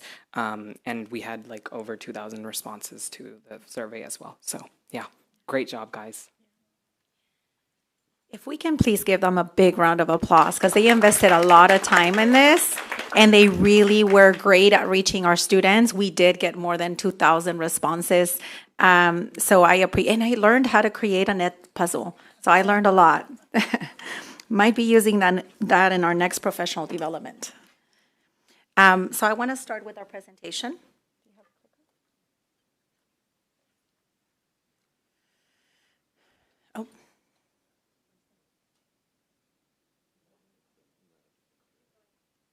Oh, because I'm item number 3. Oh, there it is. Thank you. So it is important for us to understand that the Assembly Bill is grounded on research. There's a lot of research out there that supports the fact that the communication devices our students are using, social media, has a big impact not just on discipline, but on mental health. It is also important for us to understand that there is a current board policy that prohibits the use of cell phones in schools, and that is a policy right in front of you right now. However, this new board policy will change in a few ways, and this is what it looks like. So we created a Venn diagram. All the similarities between the two policies are in the middle, and as you can see, there's quite a bit that is similar. Those remain in the new policy. The current policy to the left, that's the difference. It allows for the search of communication devices for safety purposes. It doesn't require a parent consent. And number 2, devices shall be turned off during class. Doesn't specify that the district can create a structure or a system for collecting the devices or for limiting the use. To the right, you have the new additions. First, it adds language that you need consent from parents to search a device. However, you don't need it if it's causing, if there's a reason or a suspicion that violates the law or puts students at risk. The second component is it provides 2 options. Option number 1, devices can only be used during non-instructional time and in accordance with school rules and laws. And option number 2, devices shall not be used while at school or under the supervision of district employees at all. Number 3, the third item is also the policy has to be reviewed by the governing board every 5 years. So here are the survey results, and I know it's quite large, so I'm going to go quickly. I know you had a time to already take a look at it in advance. So these are, we'll start with the student survey data from middle school and high schools. These are the students that participated in it. We had a total of 2,091 responses by the time I pulled this data to upload to the board agenda. However, we have more now. One of the questions we asked is, how much do students' cell phones hurt or help learning environment? So as you can tell, the middle ground, they're undecided. To the left, you have more of the hurt and it does cause harm. And to the right is more of the positive. So we are leaning towards the positive side. How much do you feel student cell phones hurt or help school safety? Again, students are leaning more towards the right side of it. A lot of the responses for that, the narratives were around accessing QR codes for safety at schools, reaching out to parents in case of emergencies. So those kinds of examples were provided. How often do students use cell phones to create conflict? So as you can see, now we're leaning more towards the left. So students are identifying the use of cell phones as, it was flipped, almost never causing these issues. However, you're going to see something interesting. How often are cell phones used to access supports to the right, but when we get to conflict, oh gosh, wait, is it in there? It's not in here. There's a slide missing for conflict. So there's a slide where the data shows that students are using the devices to cause harm or in hurtful ways, and that was leaning more towards the left. You'll see that in the parent responses as well. So we used AI, but there was a lot of narrative data. So I had to use AI to come up with the themes that were collected from the narrative responses, and these were the top narratives. They feel like the feedback that they provided around the use of cell phones, it allows the students to access information and resources in classrooms, such as ChatGPT for assignments, accessing online textbooks, educational apps that they use on the smartphones, Organization and school management is another reason why they use their cell phones, like Google Classrooms and Canvas. Hall passes, Minga. Communication and safety was another reason. They're critical for communicating with parents, especially for emergency contacts, updating the schedules, changes, and you name it. Focus on emotional regulation. Many students use music, listening to music as a way to cope. Additionally, phones can serve as a break or a reward for completing tasks. They mentioned that it's being used that way. And practical classroom tools. Phones are necessary for specific class activities such as scanning QR codes or for surveys, attendance, or assignments, filming videos for a specific class.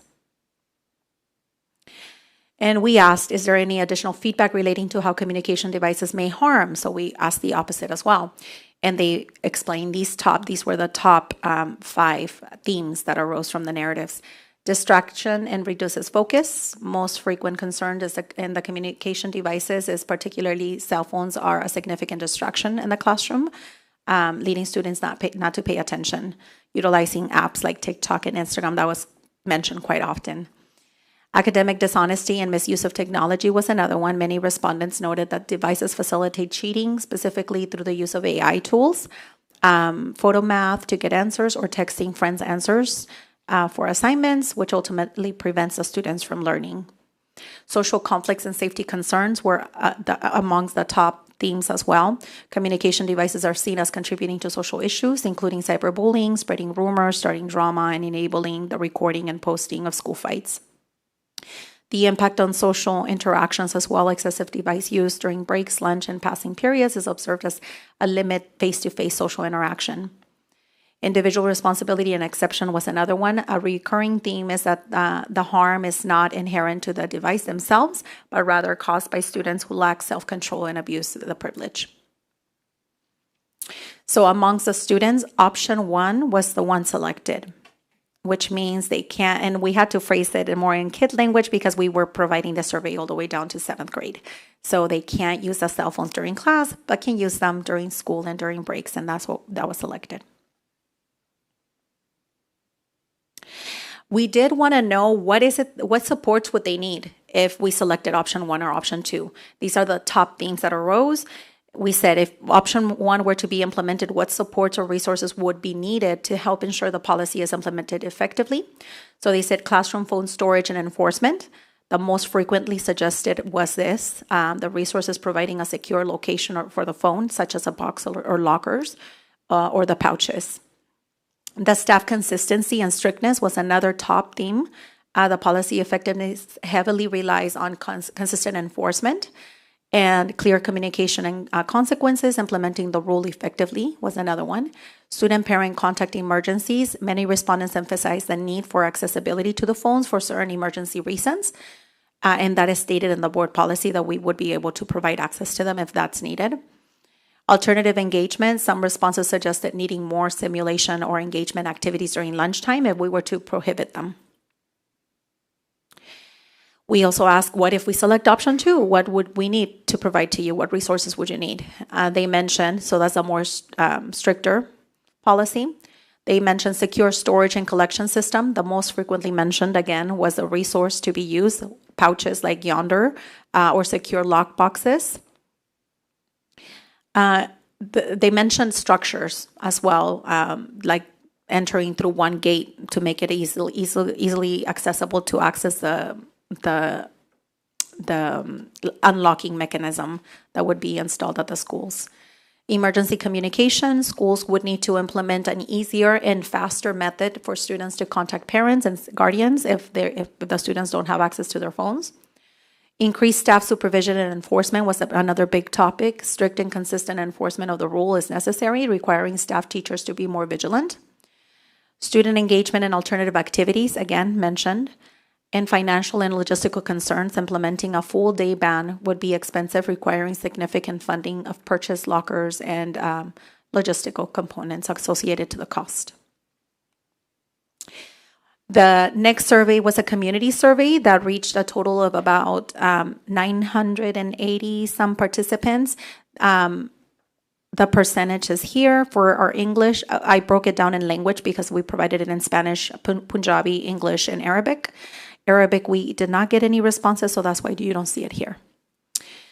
The majority of the respondents here were parents, highly, 69% for the English, 92% for the Spanish, and 70% for the Punjabi. We did have some teachers that completed, and that was 8.9% of those respondents. Some students did take it, and what we did is we visited some schools, and the principal advisory committees reviewed it, and that's why you see some students completing this specific survey. We have administrators, 7.2% of the respondents were administrators. Classified staff, 4.2%. District management, 0.3%, and so forth. We did have some community-based organizations such as Centro La Familia and other entities that we're working with completed as well, so they can give us their input. Question number 1, how much do student cell phones hurt or help learning in schools? Parents also explained that it helps them.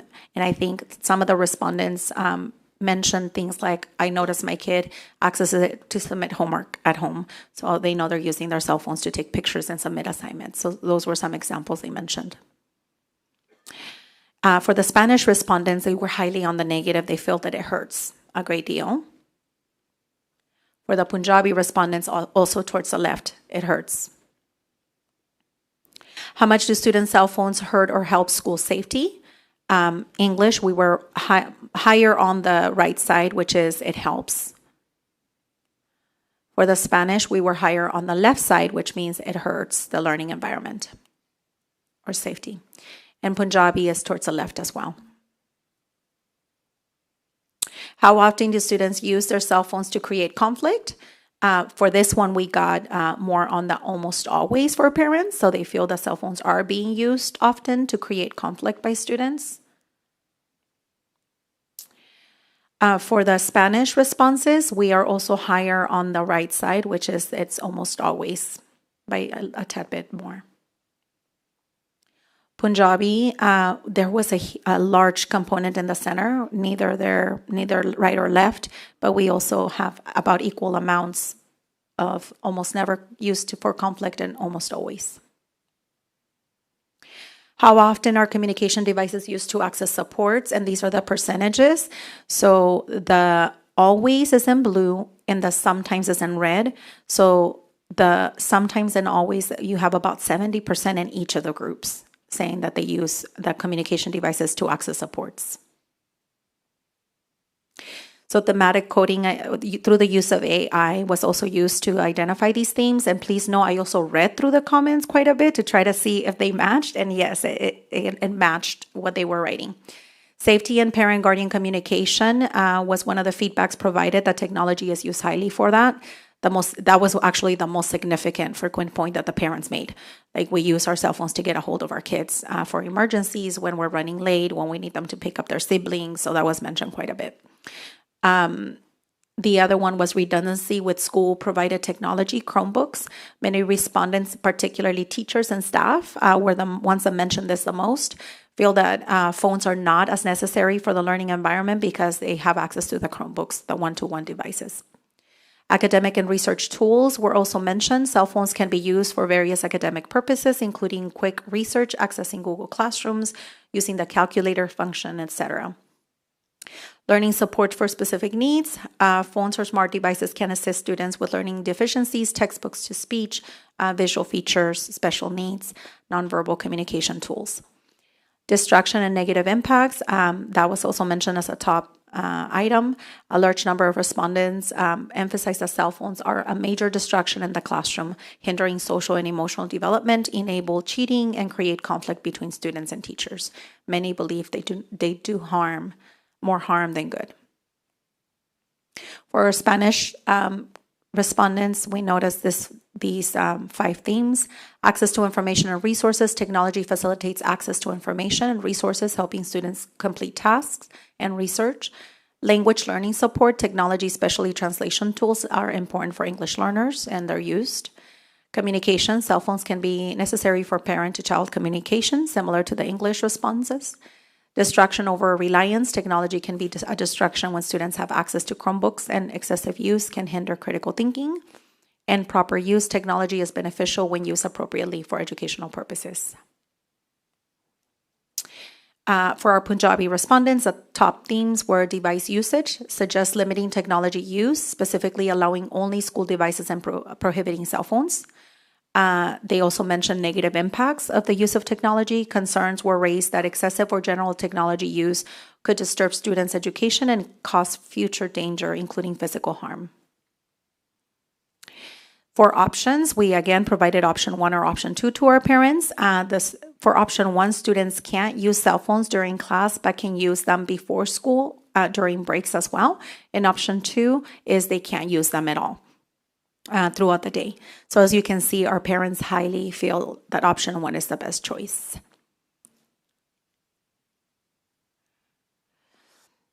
We asked this question of our community, agree or disagree. During school, no recording audio, video, nor posting content on social media unless allowed for educational purposes. As you can see, the majority feel like that should be the case. Nobody should be recording, taking videos, or anything else, unless it's related to educational purposes. We also asked this question, students cannot listen to music with earbuds since it obstructs the ability to hear directions or emergency announcements. As you can see, largely the community feels that they should not be using them to listen to music. So the reason why we ask this question is because I feel like sometimes our community understands the need for communication devices to get a hold of our students, which is what I'm noticing with the themes for safety reasons. But what we wanted them to think about is, okay, so if we only need access to our students for emergency reasons and get a hold of the student, the board policy already allows that. If there's an emergency, they should have access to it regardless of which option you select. However, what I'm noticing is they are mentioning that they do cause safety concerns. They are mentioning in our surveys that they are hindering their ability to learn. They are mentioning that they don't want us to allow them to video record and to listen to music. So they are mentioning a lot of restrictions that would be hard for staff to be able to manage during a school day if we went with option 1, because then you can't control if a student is doing a TikTok video during lunchtime, or right? So that's why we wanted to ask these questions to understand, okay, what is the major concern with option 1 or option 2? And we're realizing as more accessibility to their children while they're at school for safety concerns. So we did ask this question to understand what choice they would want for us to enforce. And from the community, to help enforce a policy, do you recommend smartphone devices be picked any of the following options? They highly suggested stored in students' backpack, understanding that it could be collected and confiscated. That is our current policy. That is our current structure. And as you know, that is not really working right now. The other 2 top options were clearly the locking it in a student pouch or in a case with similar numbers, 24%. To help enforce the policy, do you recommend smartphones devices be picked any that you would like? For the Spanish option, as you can see, once again, they picked the storing it in a student's backpack. But as you know, that's not working in our district currently. The second top one was in the case inside each classroom. And for our Punjabi community, again, highly keep in the backpack. However, the next 2 top choices were equal, the lock in the case or in pouch. This one, they selected another option, but there was no follow through with what option that would be in the comment section.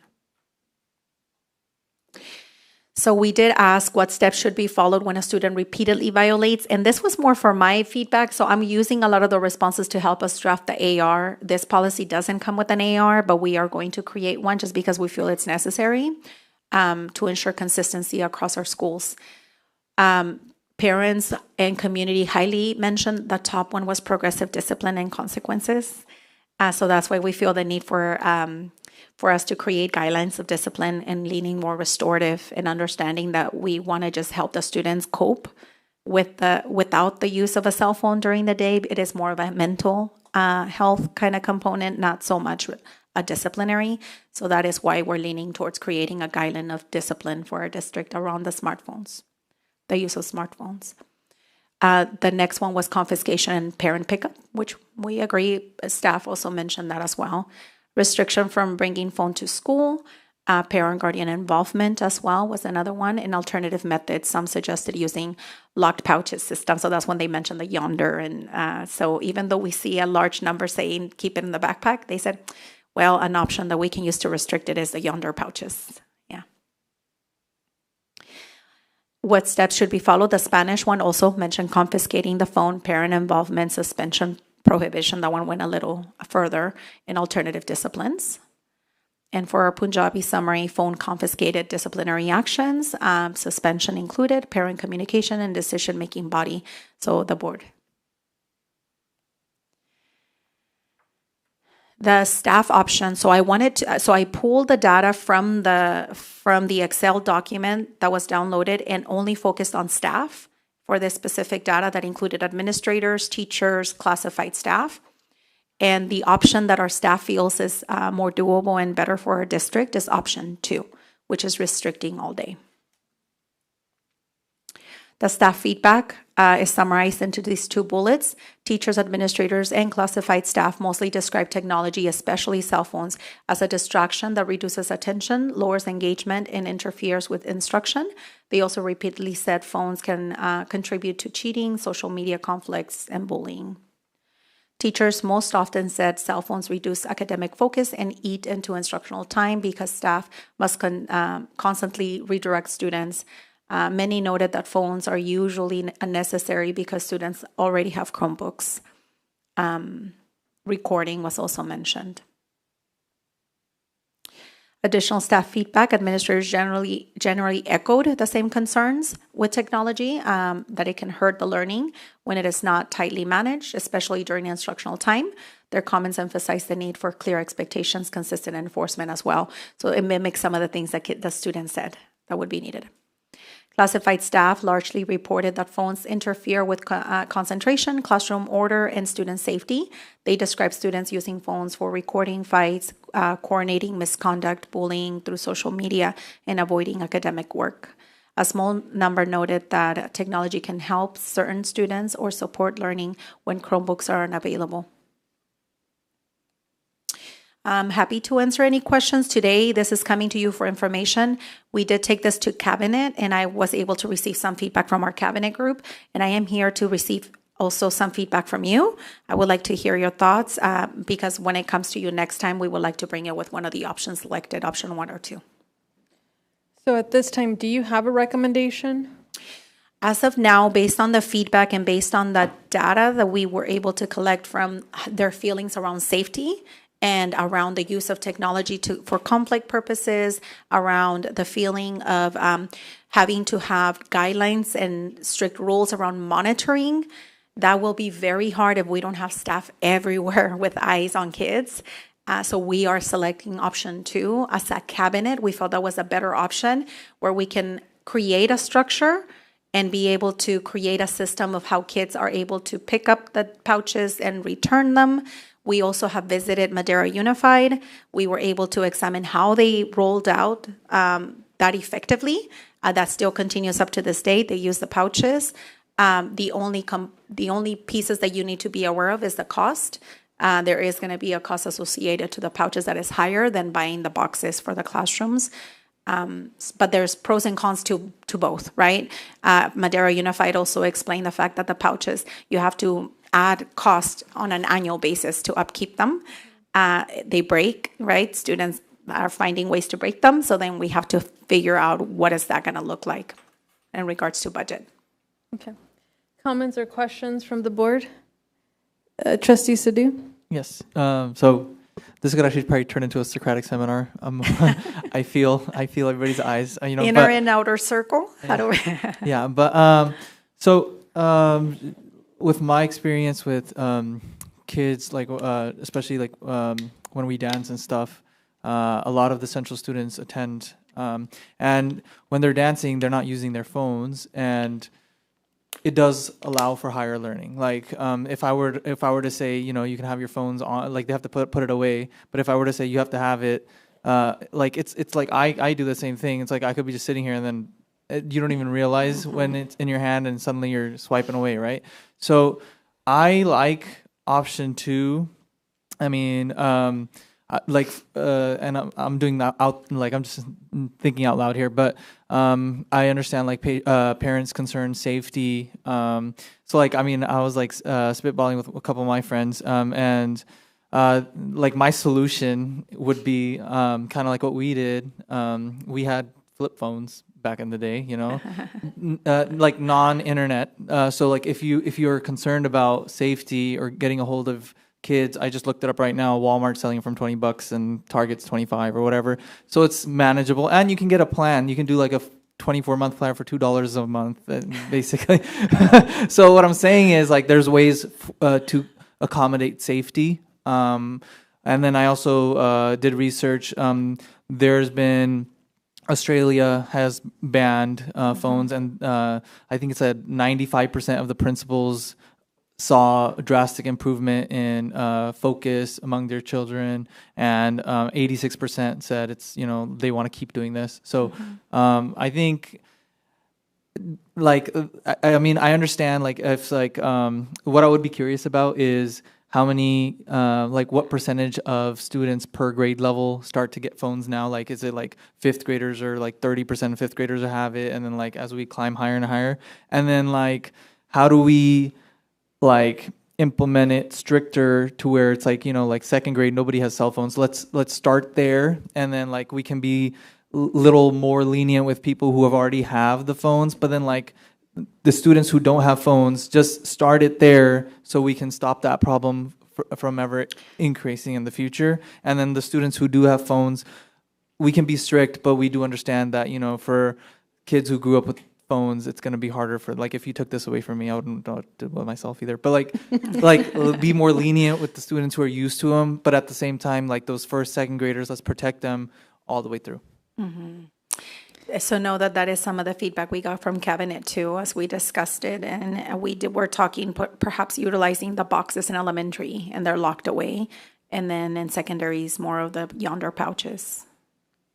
Thank you, Trustee Sadu. I failed to open the floor first to our student trustees, so go ahead, whichever one of you wants to go first.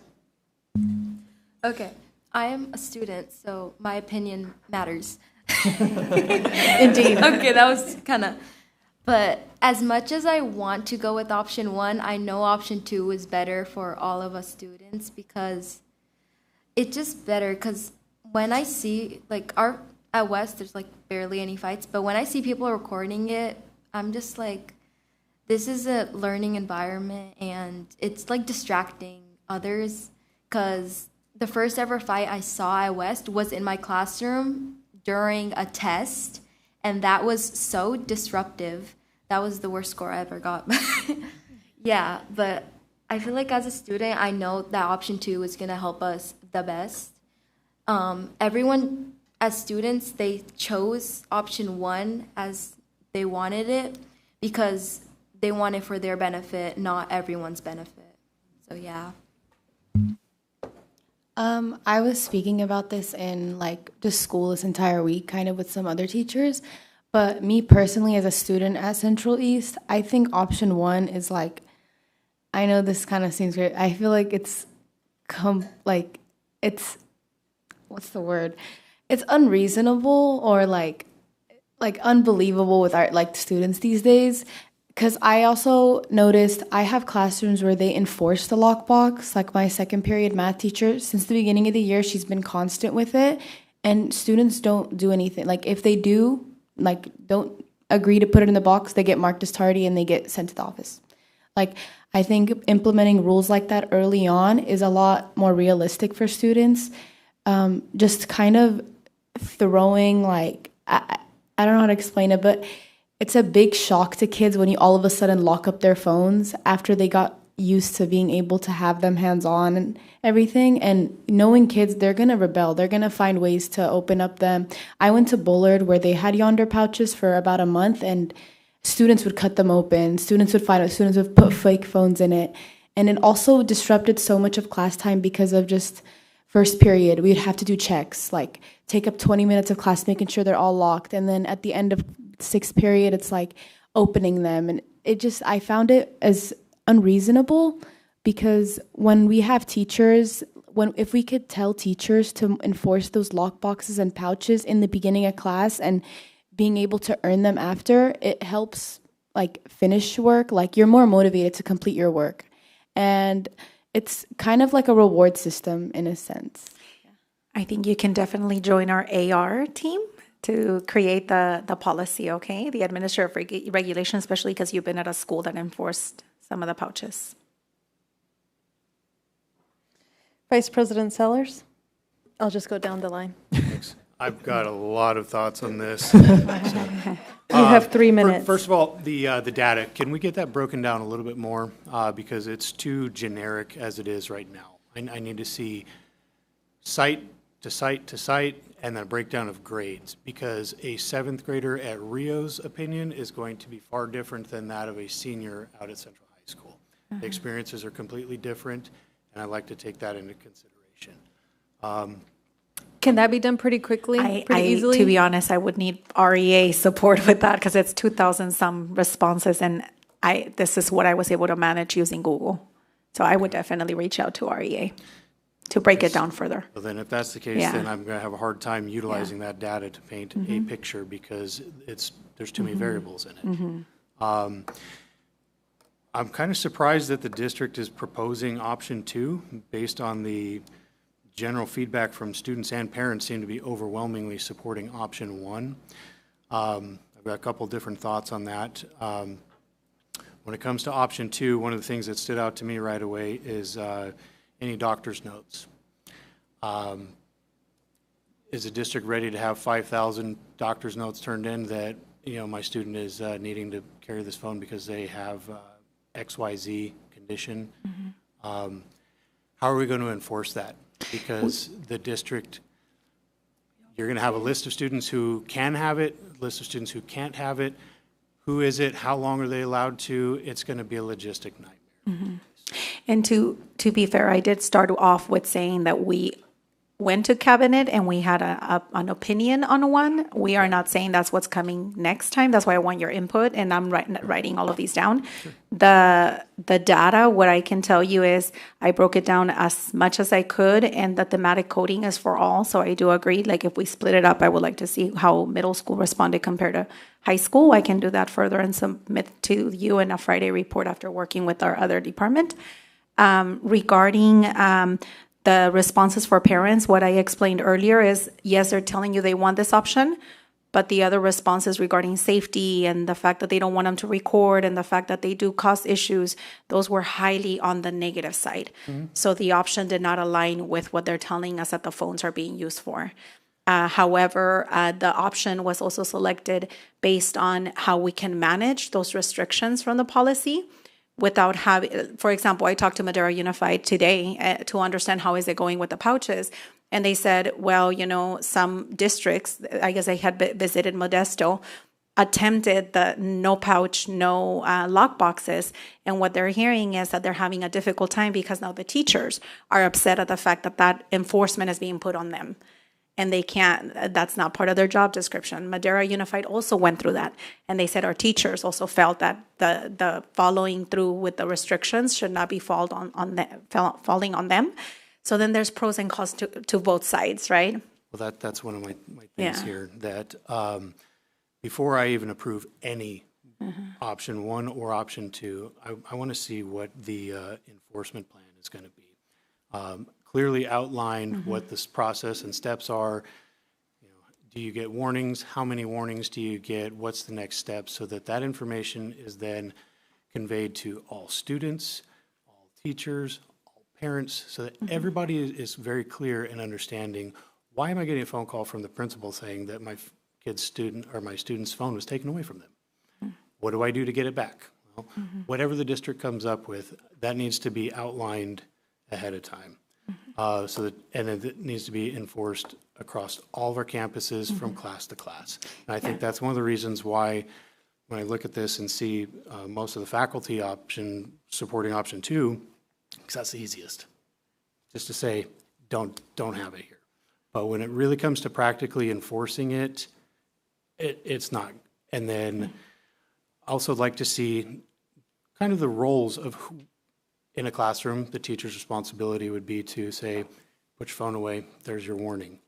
After that, there needs to be administrative support. It cannot fall completely on the teacher to confiscate the phone, to contact the parent, and that sort of thing. So there needs to be outlines for what the teacher's responsibilities are, outlines for what the administration's responsibilities are, and then support from the district and the board that this is our policy, we are adopting it. So when I get 50 phone calls from upset parents because their students aren't allowed to have their phones out in class, we can clearly articulate and say, well, this is the policy. The biggest thing that I've got is that these things aren't going away. I bet everybody in this room has one, or at least one. I've got two. So when we teach our kids, just put it away, you can't have it, what are we teaching them?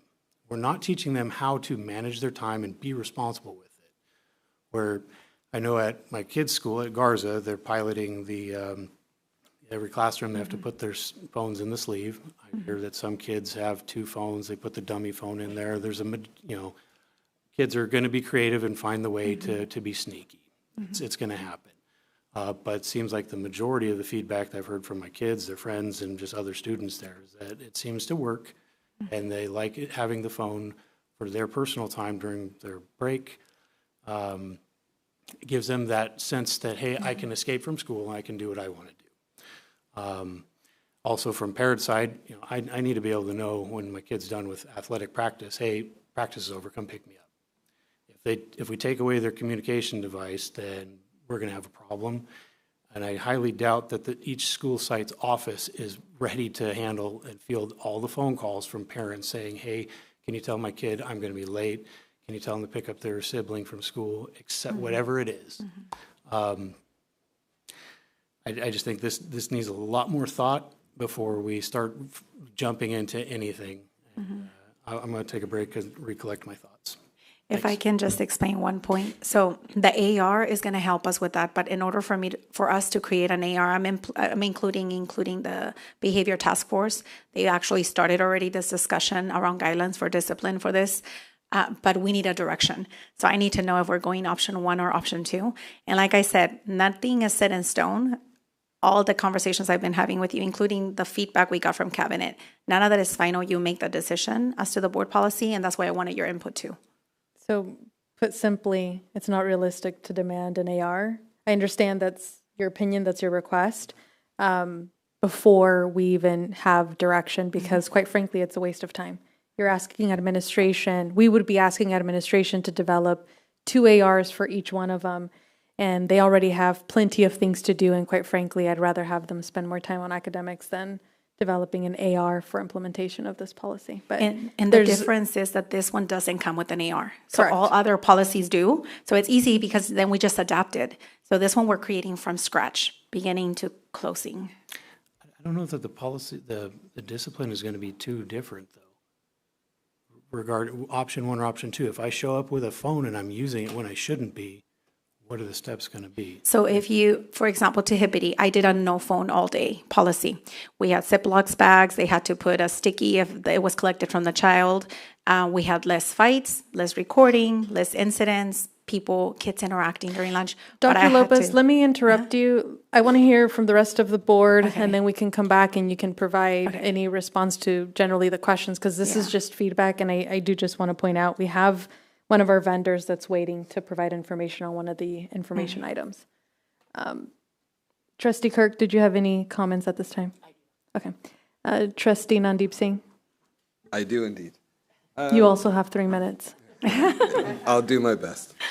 Thank you for this item.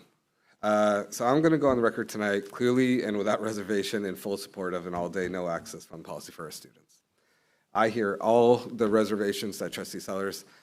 I do want to just say, option 1 is what's happening now. So option 1 is essentially our default. The teachers say, please don't use it. Please don't use it. Please don't use it. That's sort of what's sort of happening. As a board member, I believe this is the most important decision that we can make for our children in our district right now. And I want to be direct in why. For me, this is absolutely an equity issue.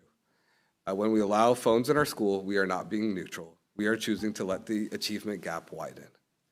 The research on this is uncontested. There's peer-reviewed studies that found that banning phones raised test scores, but highest amongst our lowest achieving students, or higher achieving students, strangely enough, are actually unaffected. So it shows this phones disadvantages the students that already have the least runway. The reason I bring all this up is, I think we're, and probably this has been a little bit of a theme on some of our other topics today too, is they're providing the data of how our students and parents feel, which generally gets stuck in the middle, so you end up sticking with the status quo, because you're like, oh, there's good for, there's good bad. So since we can't decide, let's just kind of say what we're doing.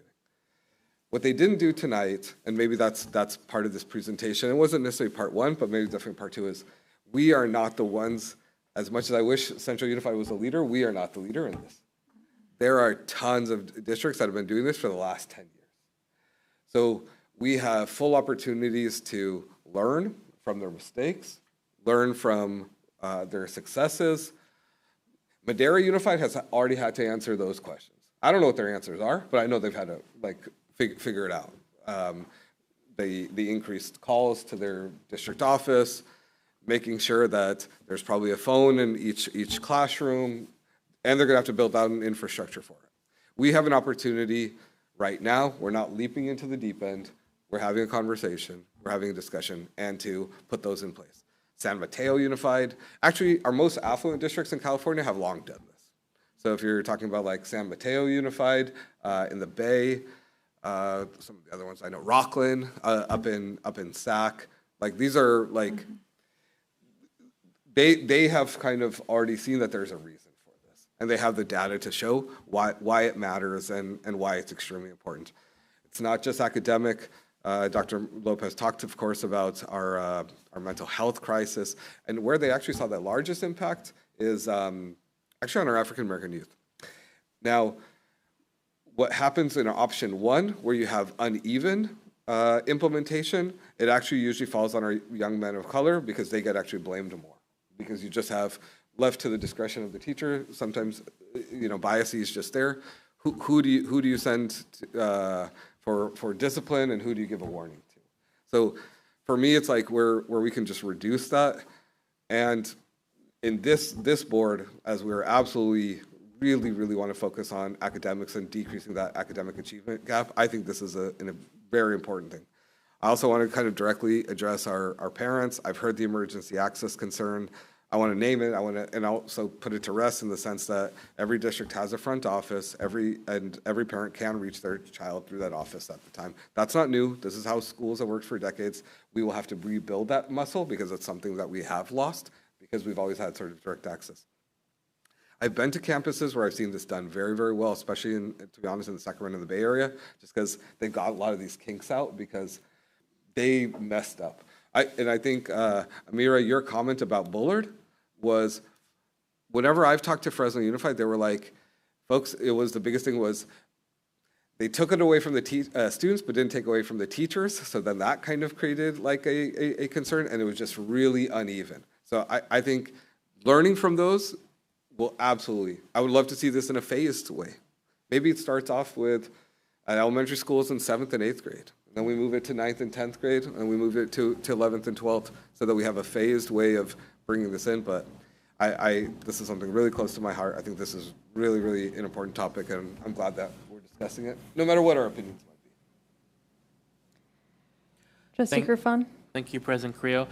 So I understand the data says that option 2 is going to be the best for our students.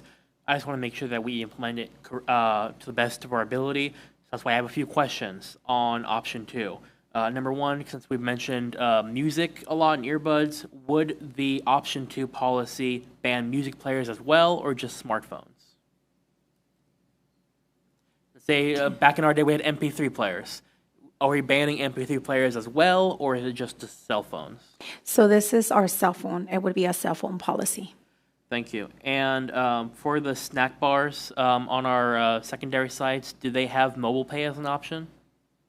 That I would have to ask. In a report we get for our next board meeting when this comes to action. Just because I'm curious, because in that scenario, we would also be taking away students, how they pay for food on campus. And then, do some seniors still have the ability to leave campus on their lunch break? Yes. So for option 2, would they be allowed to take their phones off-site, or do they still not have access to their phone even when they're not in school? That would depend on what we purchase. Are we sticking with boxes or yonder pouches? If it's yonder pouches, every teacher, every staff member would have something to unlock them before they leave. And if we are using the containers in the classroom, how do we prevent phone theft? So that is something that we would put in the AR for the collection and distribution of the cell phone policies. That's why it matters which option we go with. Yes, because I've seen the pouches at Sanger Unified, and they seem very organized. I like how it looks. I'm just worried that if you have 30 students dashing for them, maybe 2 students don't like each other, someone takes their phone. So that was something we discussed in cabinet too. That's why the idea behind the yonder pouch. And with regards to yonder pouches or other brands, how do the pouches get unlocked? It has a magnet that is used, a specific magnet, and it even comes in a way that teachers can hang them on their badges so they can unlock them. So we could provide them to all the classrooms, the office spaces, and you name it. But they're available in the classrooms in case of an emergency? Yes. In an emergency, when we discussed with Madera, I want to make this clear. The way they mentioned is if a student feels like they got to check their phone, that could be an emergency. They quickly go and unlock it before they leave. They check their phone, they put it back. And who carries the cost for replacement if a pouch is intentionally damaged? Intentionally damaged, we were talking about a method of scanning them out to students at the beginning of the year when they're handed out. And if they're intentionally damaged, then the student would replace it at their cost, but we would replenish them if they get normal wear and tear and you name it. And how would this impact students with IEPs? So we have specific guidelines, and the guidelines, they were in the similarities that I presented at the beginning. So regarding doctor's notes, we already have a process. We have to check with it's almost like an SST that's held. They identify whether the need of the device is needed or not. And many times, even for kids with diabetes, we've realized that it's not needed. They just need to check in with the nurse on a constant basis. And that's a good point with diabetes, because if we have health issues as well, they might need a tracker. If there's a tracking app on their phone, that means we're taking away that from them. And that would be provided to them based on an SST process or IEP, depending on what they have. And I'll probably have more questions next time this comes up, but my last question is, with regards to the Safe Schools resolution the board passed last winter, if certain law enforcement agencies were on or rumored to be on campus, would that count as an emergency so that students could access their phones? Yes, so any reason why we would even lock, and we stated that we would let the community know, so if we have to do a parent score message, safety related, that would constitute one if they wanted access to it. Okay, thank you. No further questions today, at least. Yeah. Thank you.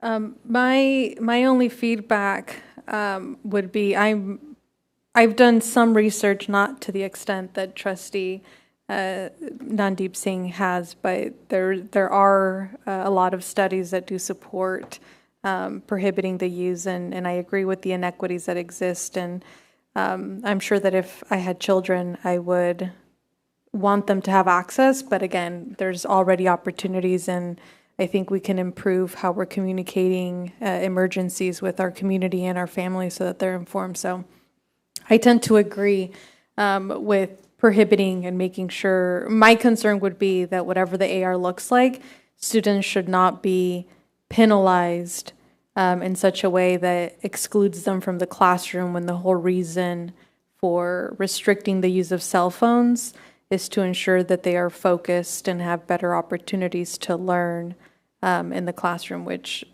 it already sounds like kids get sent to the office if they're being disruptive. So that would be my only concern. Vice President Sellers?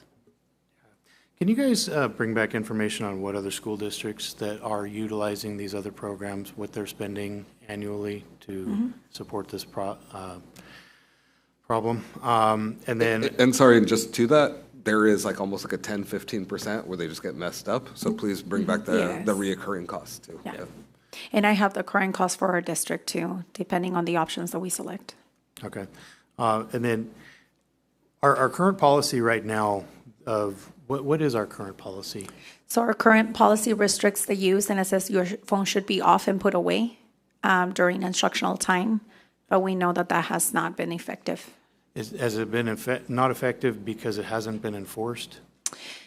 Well, yes and no. So when you have students that are not willing to put it away, now you're relying, like Ms. Carrillo, Trustee Carrillo expressed that now you're relying on the teacher then having to enforce, calling administration to make sure that it's enforced.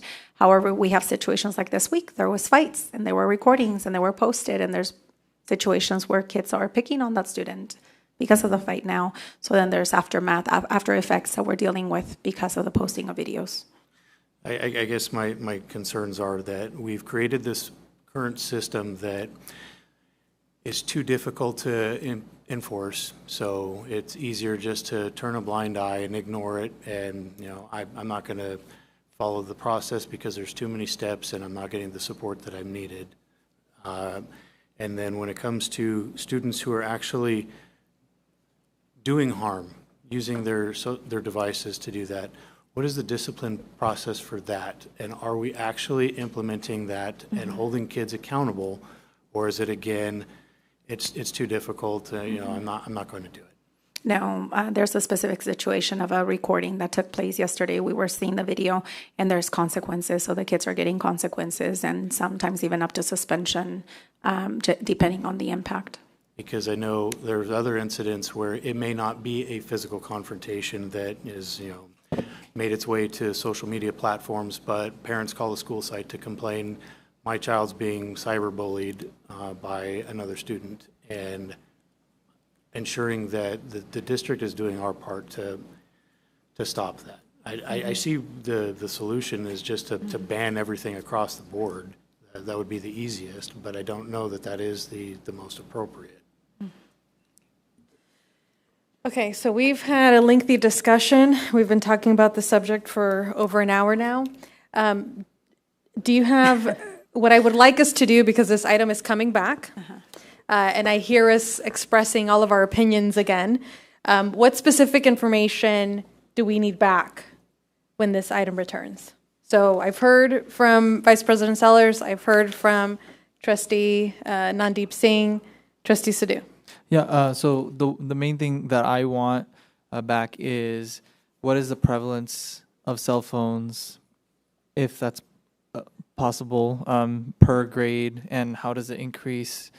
It doesn't even have to be per grade. You could do per K through 6, 7, 8, and then 9 to 12, whatever's easiest. You What's the mean prevalence? how many students have Yeah, them? That yeah, would be a little hard for us to be. So you want me to ask administrators to get numbers? You can have like teachers, like, hey, like who has cell phones or whatever, or like put like a handout and then just say, do you have a cell phone? Yes or no? Like just a general idea, you know, even if some students lie or whatever, we'll have a general number of like, this is how prevalent cell phones are in each Can we grade. maybe, rather than doing that, just ask the principals what they would guess and understand that it's a guesstimate? I mean, if all we're trying to do is just gauge. Yeah. I mean, I don't care. I had a cell phone in middle school. I used it for emergencies. So I think we all have our own anecdotes. You guys have children that can share. You work with kids. I'm sure you know how many of them. So if we can just get an estimate so we know what we're considering. Trustee Kerfan also had requests for information. Yeah. So is there, she captured them, so is there anything else? That's all I have at the moment. Okay. Is there anything missing? Our student trustees, great feedback. Thank you very much.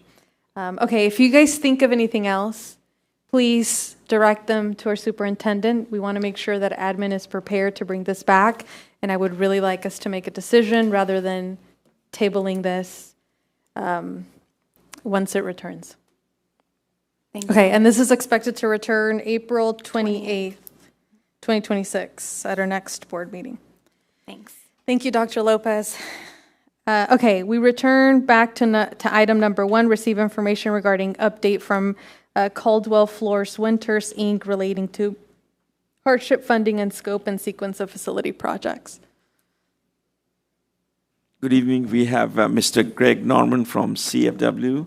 He's going to present some information regarding the state allocation board and how it kind of works. Thank you for patiently waiting.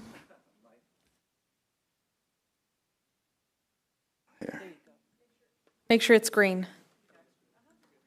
Well, thank you. No worries whatsoever, Madam President, trustees, Dr. Marshall. Good evening. Back here this evening to provide you with some updated information as it pertains to our eligibility under the school facilities program, and more importantly, how we can optimize, how we can sequence our eligibility in order to achieve the highest apportionment from the state. In other words, how can we as a community, as a district, get as much money from Prop 2 for the capital improvements that are needed on our campus. So that will be the goal of the presentation, but wanted to start first with just a very brief overview of the school facilities program. As I have spoken with you previously, this is a partnership with the state of California and the local district. There's two major programs, new construction, and new construction is basically any project that adds square footage. It could be parking structure, an NPR, a library, a kitchen, a row of classrooms. So anything that adds square footage would be considered new construction. And the other major program is modernization. This is where your existing campuses, the facilities, the classrooms on your existing campuses, this will give you an opportunity to upgrade, update those facilities, whether it's technology, infrastructure, whatever the case may be. There's certain criteria as it relates to the age of the facility for the eligibility, which we've covered previously.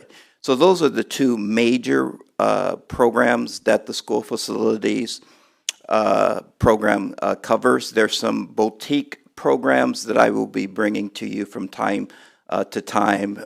For example, Career Technology, CTE. They have $600 million for CTE programs. So if there's pathways at your high school that you are interested in pursuing, this would be an opportunity to pursue a grant for any CTE opportunities, pathways at your high school. But we're going to focus the conversation this evening on modernization and new construction. So Prop 2, again, as a refresher, passed in November of 24. It allocates $8.5 billion in several categories, with the two major categories being the new construction and the modernization. So that's just a refresher.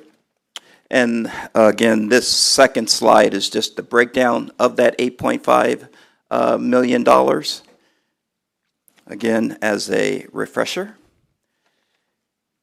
The third slide is now we're getting into the nitty-gritty as to how we as a district can benefit from Prop 2. The most immediate way that we can benefit is two existing applications that are currently on the workload list at the state, which means that they're in queue and will be apportioned with the proceeds from Prop 2. And these funds will be given to the district via the county office. The first one that we can anticipate receiving an apportionment under Prop 2 is the Shields and Brawley Elementary School. We should be receiving a 90-day letter here within a week or two, which means that the Office of Public School Construction, the OPSC, is processing that application. Now, the projected apportionment is $14 million. It's not guaranteed. There's a lot of work, a lot of backup information that has to be provided. A lot of the assumptions that were part of that application would have to be fleshed out to ensure that we do receive the $14 million. But that is where we come in and assist the district in making sure that you maximize the apportionments from the state. So we should be processing that application here within the next 2 to 3 weeks, and it is anticipated by May, June of 27 that the district would realize the $14 million in an apportionment. And obviously, you can then utilize that for any ongoing projects or any future projects. So it will be needed revenue as it relates to any capital improvements that the district is undertaking or will be considering to undertake. Right behind that is Justin Garza High, another $3.5 million, probably 4 or 5 months after that. So we're looking at the latter part of 27 before those funds are realized. So wanted to give you a current snapshot as to how the district is going to be benefiting from Prop 2 almost immediately. The next slide is the primary purpose that we wanted to be here this evening is to provide you with what we believe would be the district's best opportunity to maximize their eligibility as it relates to receiving apportionments from the state. So what we've done is an analysis of all of your existing school sites and their current eligibility from the largest to the smallest. And so what we're saying is that from a sequencing perspective, in order to maximize your state aid eligibility, that the district should consider going in this sequential order in order to receive these apportionments from the state. Now, obviously, we can mix and match, we can move it around. There may be political issues, there may be other issues that would cause one school district to be placed ahead of another, but primarily from a state aid sequencing perspective, this is what we would recommend with the backdrop that if we wanted to optimize our state aid eligibility and the apportionments from the state.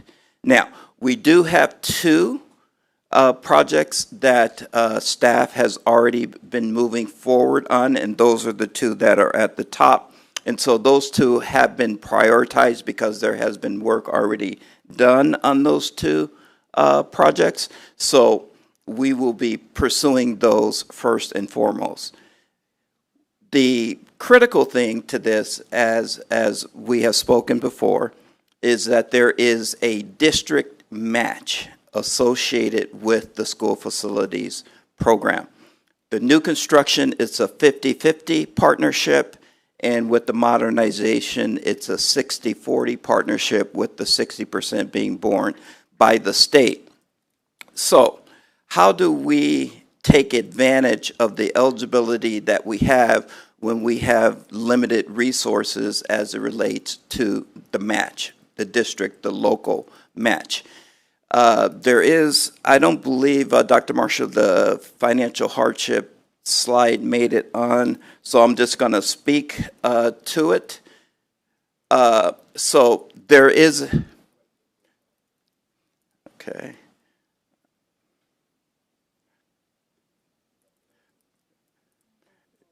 Yeah. Yeah, I don't think it made it. I'm sorry?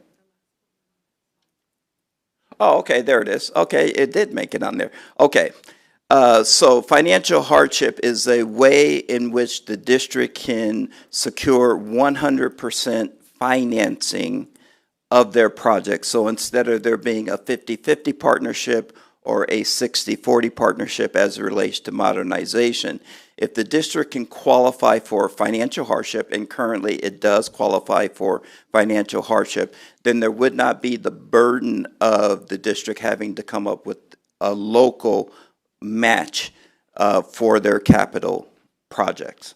Yes? Apologies, can you just define hardship as per this grant or these funds?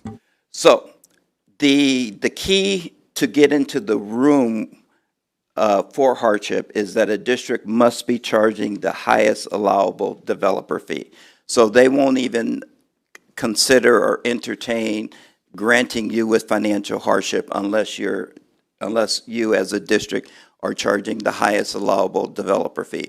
Once that has been established in the State Allocation Board, January of this year, they updated what those developer fees are, and I'm quite sure you guys are in the process of adopting those new fees. So every even year, the State Allocation Board updates the developer fee. You have to pass a resolution adopting those new developer fees. Then that gets you in the door as it relates to financial hardship. Once you're through the door and in the room, there's certain ways in which you can qualify for financial hardship. The way that we qualify as a district for financial hardship is that our bonded indebtedness is 60%. And basically what that means is that our assessed valuation, or AV, is such that the debt that the district has is 60% bonded of that. So you then qualify for financial hardship as a district. Once you qualify for financial hardship as a district, then the applications that are submitted, they will then undergo a second level of testing, and that testing is the Office of Public School Construction will look at your capital accounts, Fund 21, Fund 25, Fund 35, and Fund 40, to see if you have, quote unquote, any unencumbered funds. So those unencumbered means that there's no contract behind those funds. So say, for example, a project is $1 million and it's a new construction. So the district would have to come up with $500,000. The state would have to come up with $500,000. If we have financial hardship, the state, in theory, would give $1 million, the entire amount. But during their analysis, if they see that you have 100,000 of quote unquote unencumbered funds, instead of giving you $1 million, they would give you 900,000, and they would state that you have 100,000 of unencumbered funds. So once we get to the point where we know the timeline of when that analysis is going to take place, we will work with your business department to make sure that, if possible, all of the funds in those capital accounts are encumbered. Okay, so that's the way that it works. So as a district right now, we definitely do qualify for financial hardship. So this is an opportunity for us to make those capital improvements on our campuses. This is an opportunity for us to add new technology, new infrastructure, whatever the needs are, capital needs are on our campuses. Okay, let me go to, and the last slide here is the other campuses and their eligibility when they become eligible. So the previous slide identified the opportunities that we have today, and this would be a tool by which the district can start to do planning to say, okay, let's take advantage of this partnership that the state is offering. We have needs on these campuses. Let's start to determine what those needs are and come up with the plans and the designs to address those needs, and then to submit applications to the state for apportionments based upon our eligibility. And then the last slide here is the other campuses as to when they become eligible. Okay, that's a Cliff Note version of what's going on with the school facility program, a current look and a look into the future, again, with the backdrop that this is an opportunity. I'm quite sure most of you are aware the line's out the door with districts throughout the state because everyone does see it as an opportunity, and it's our chance to get in line and to help our campuses. So, Thank you. Any questions or feedback from the board? Trustee Nandeep Singh. Just want to thank you and Dr. Marshall. I know you've had experience with the team from Los Banos for bringing this to our district after far too long, but we're glad we're discussing it tonight. Thank you. So what are the next steps from here? So we have a list, and I have a couple of questions, but that's the first one. We have a list of what projects would be eligible. I know you talked about kind of the timeline for the hardship, but what is our next step from here? Okay, so for the two that are in line, it's just processing whatever is on that 90-day letter. For the two priority ones, we have to have both DSA approval, Division of State Architect approval, and CDE approval in order to submit a application for funding. So if at any of the proposed school sites, let's take Central East High, if that is the number one project after the other two that you would like to pursue because of the fact you want to maximize your eligibility and potential apportionment, we would need to engage a design professional to come up with the improvements that we want to see on that particular campus.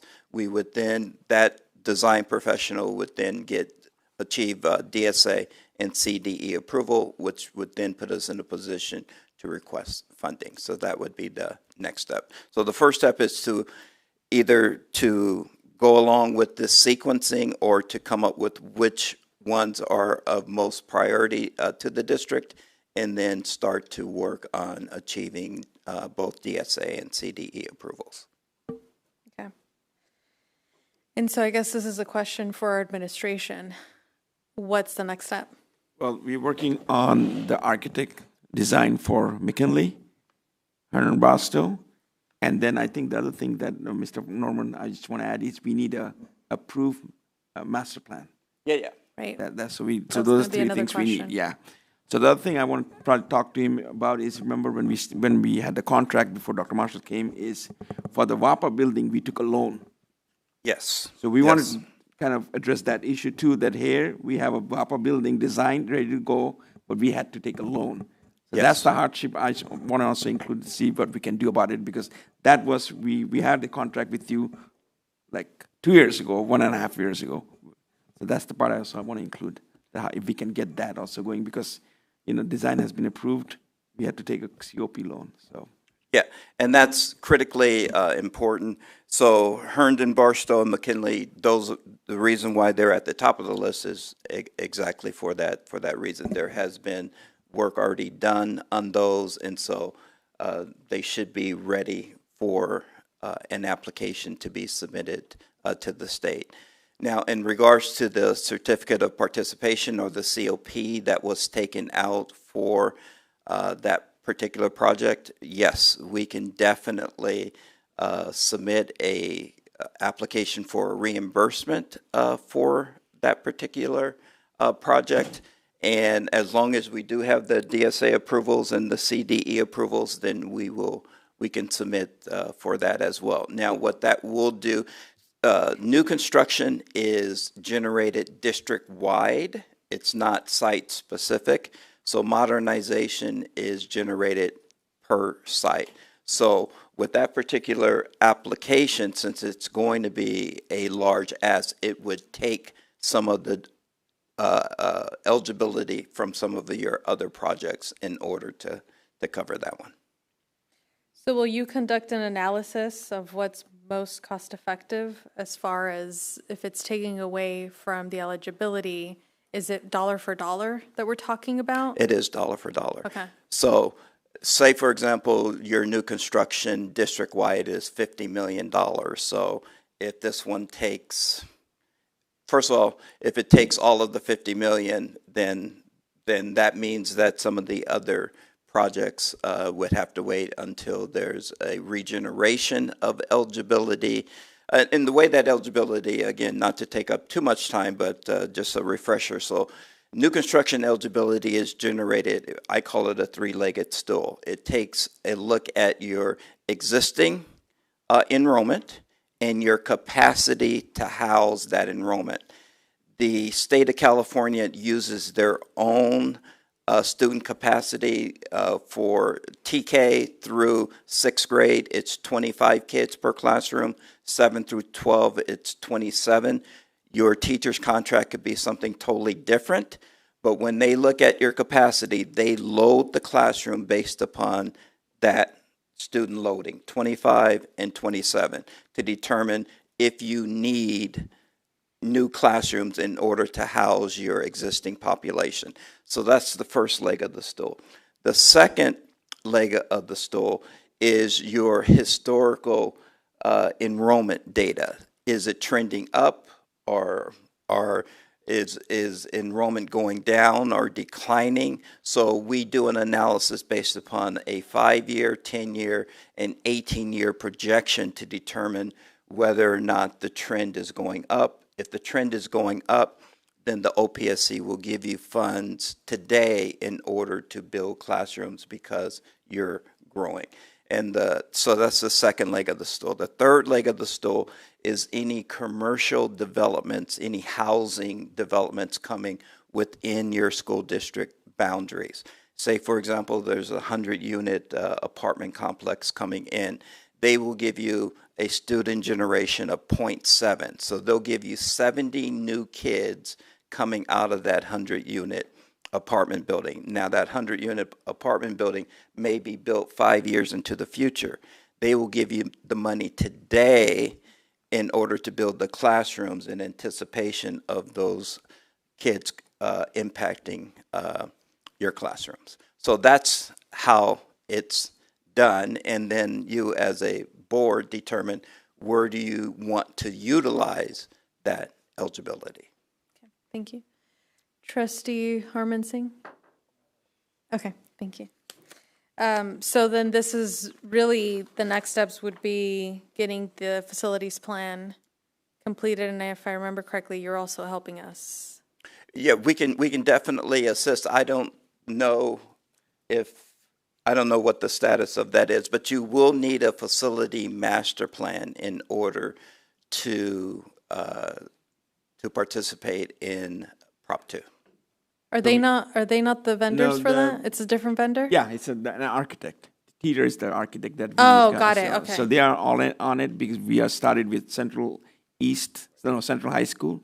So they have a schedule, and every day they are getting to the master plan. So I'm assuming this vendor, CFW, will eventually talk to the architect so that then we get a... Yeah. And then Mr. Norman is going to do an analysis of how we encumber the money, because one of the things is when we have like 10 million, we have to say, okay, 30 million is going to be encumbered to McKinley, 30 million goes to Hunt Barstow. That way we create a resolution. That's what we need that too. Yeah. We can help with that way. We can say we do have a hardship issue. Yeah, the facility master plan is the key. We can submit applications with just a resolution from the board, but the apportionment will not be let until you have a qualified facility master plan. And the architect plan too. Yeah. Each of those. Oh, yeah, yes, the DSA and the Well, let's make sure we approval. do this right, because I don't want you all and the future board members to be building schools 20 years from now, because I think we learned what that does when we spend the money and develop plans now, and then 20, 30 years from now, we're realizing that doesn't work. Trustee Harman Singh? So just to clarify, so we're going to first have to have a master plan for all the school sites we want to apply for. I believe it's Teeter? Yes.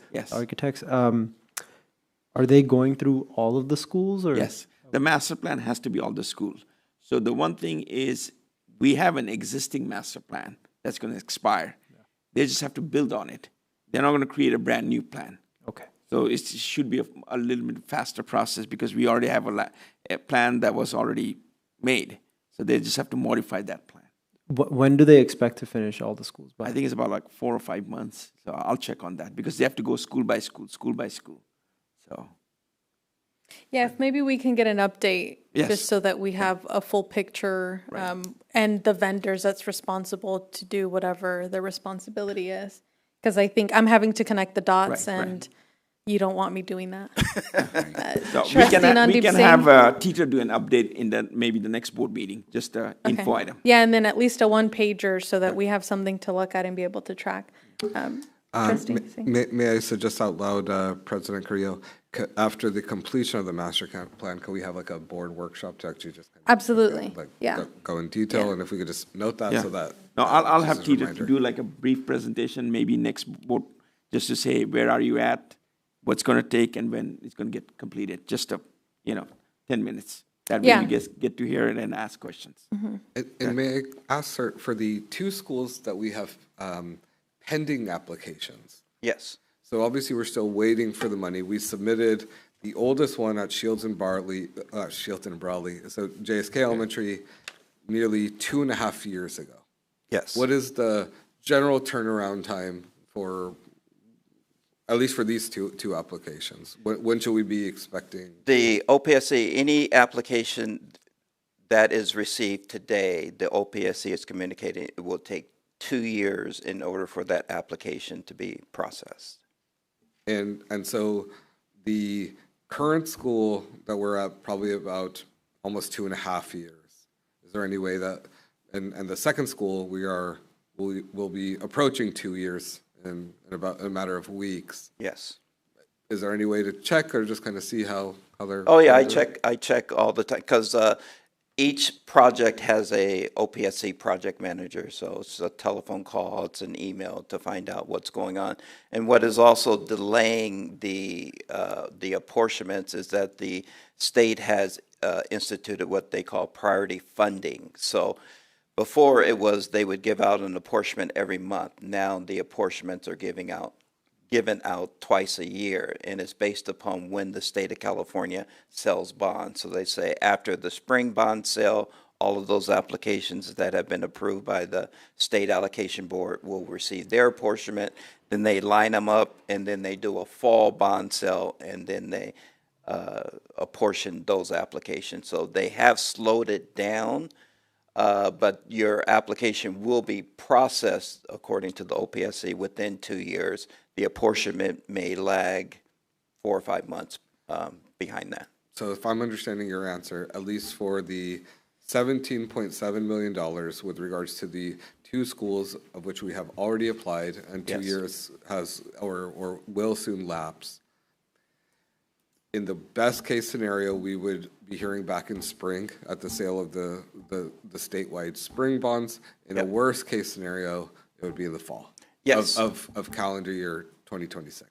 Yes. So we are anticipating that 90-day letter on the first one any day. I'm surprised that it hasn't come. And then depending upon how quickly we provide them with the information that is contained within that letter, we then get what is called an unfunded approval by the state allocation board, which means that those funds are locked in, and then it's just a matter of when the state sells bonds before we get our apportionment. Thank you. And Dr. Marshall, we're going to respond immediately, right? Okay, yes.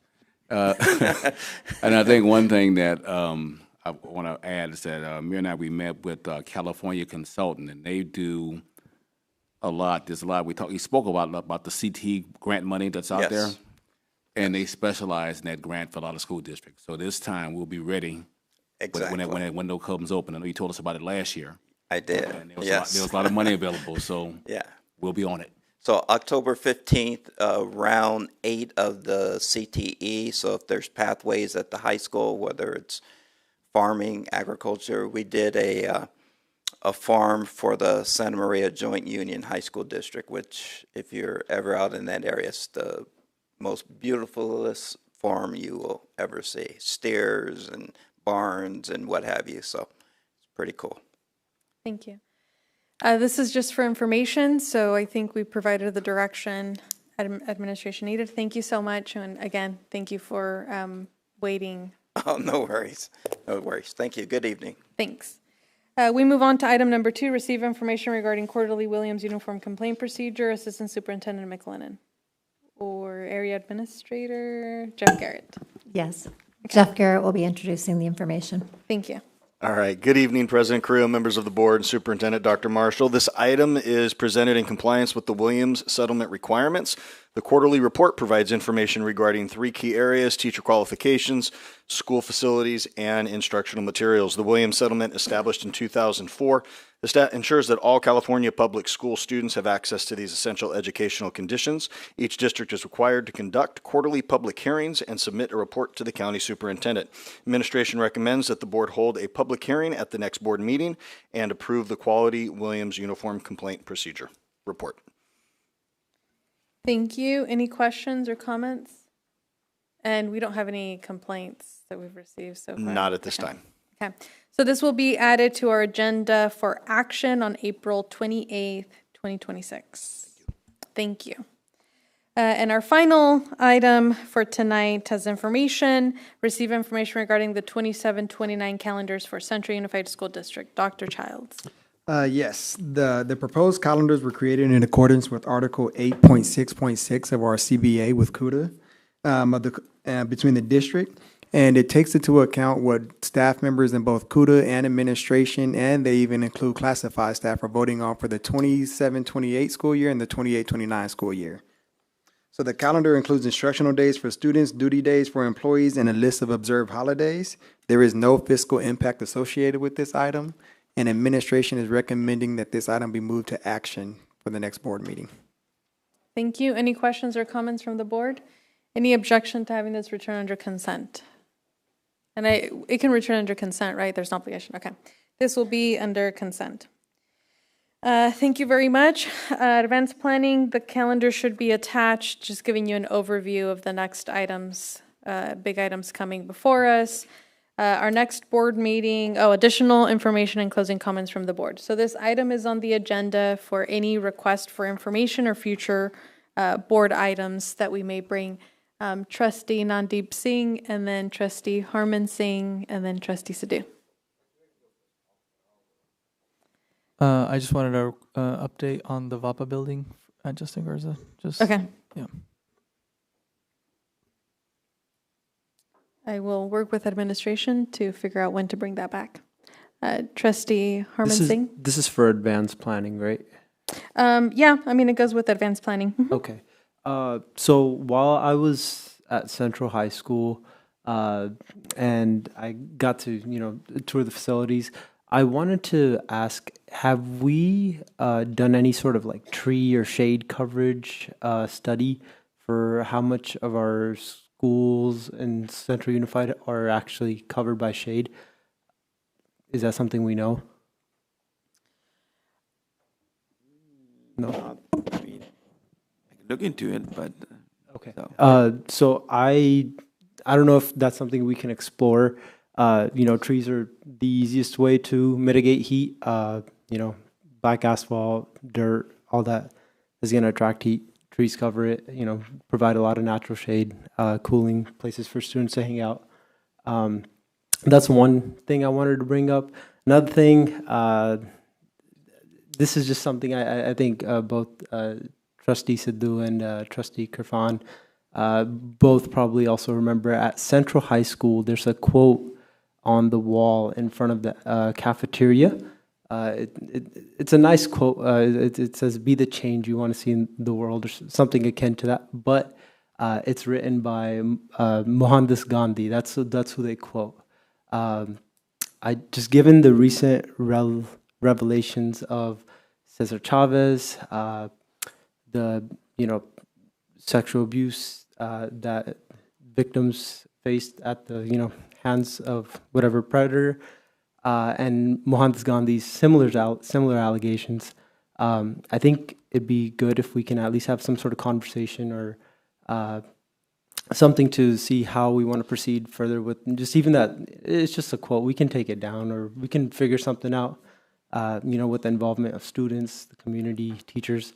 But I do want that to be in discussion in the future. Okay.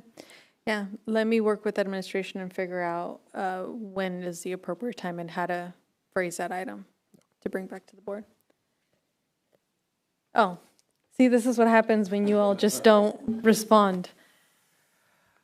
So before we adjourn, I did want to speak to something our community is carrying this week, and something many of our families and especially our students made time to share with me. I especially want to thank the Spanish class for texted me, although while in school, and it is something I am holding deeply.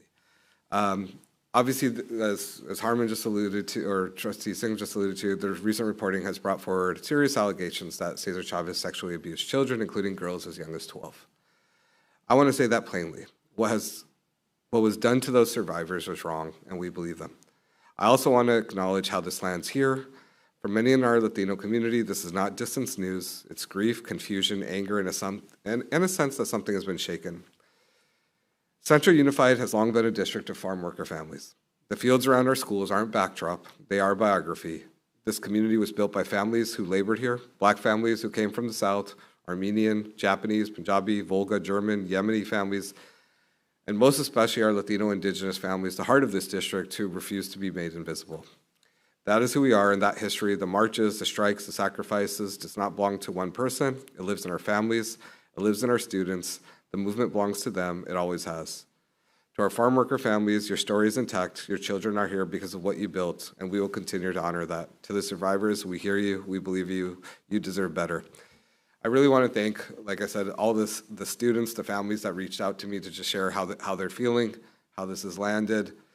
I think us as a society are all trying to sort of make sense of this, but I just wanted to just share a few words to just acknowledge that feeling of just different emotions right now.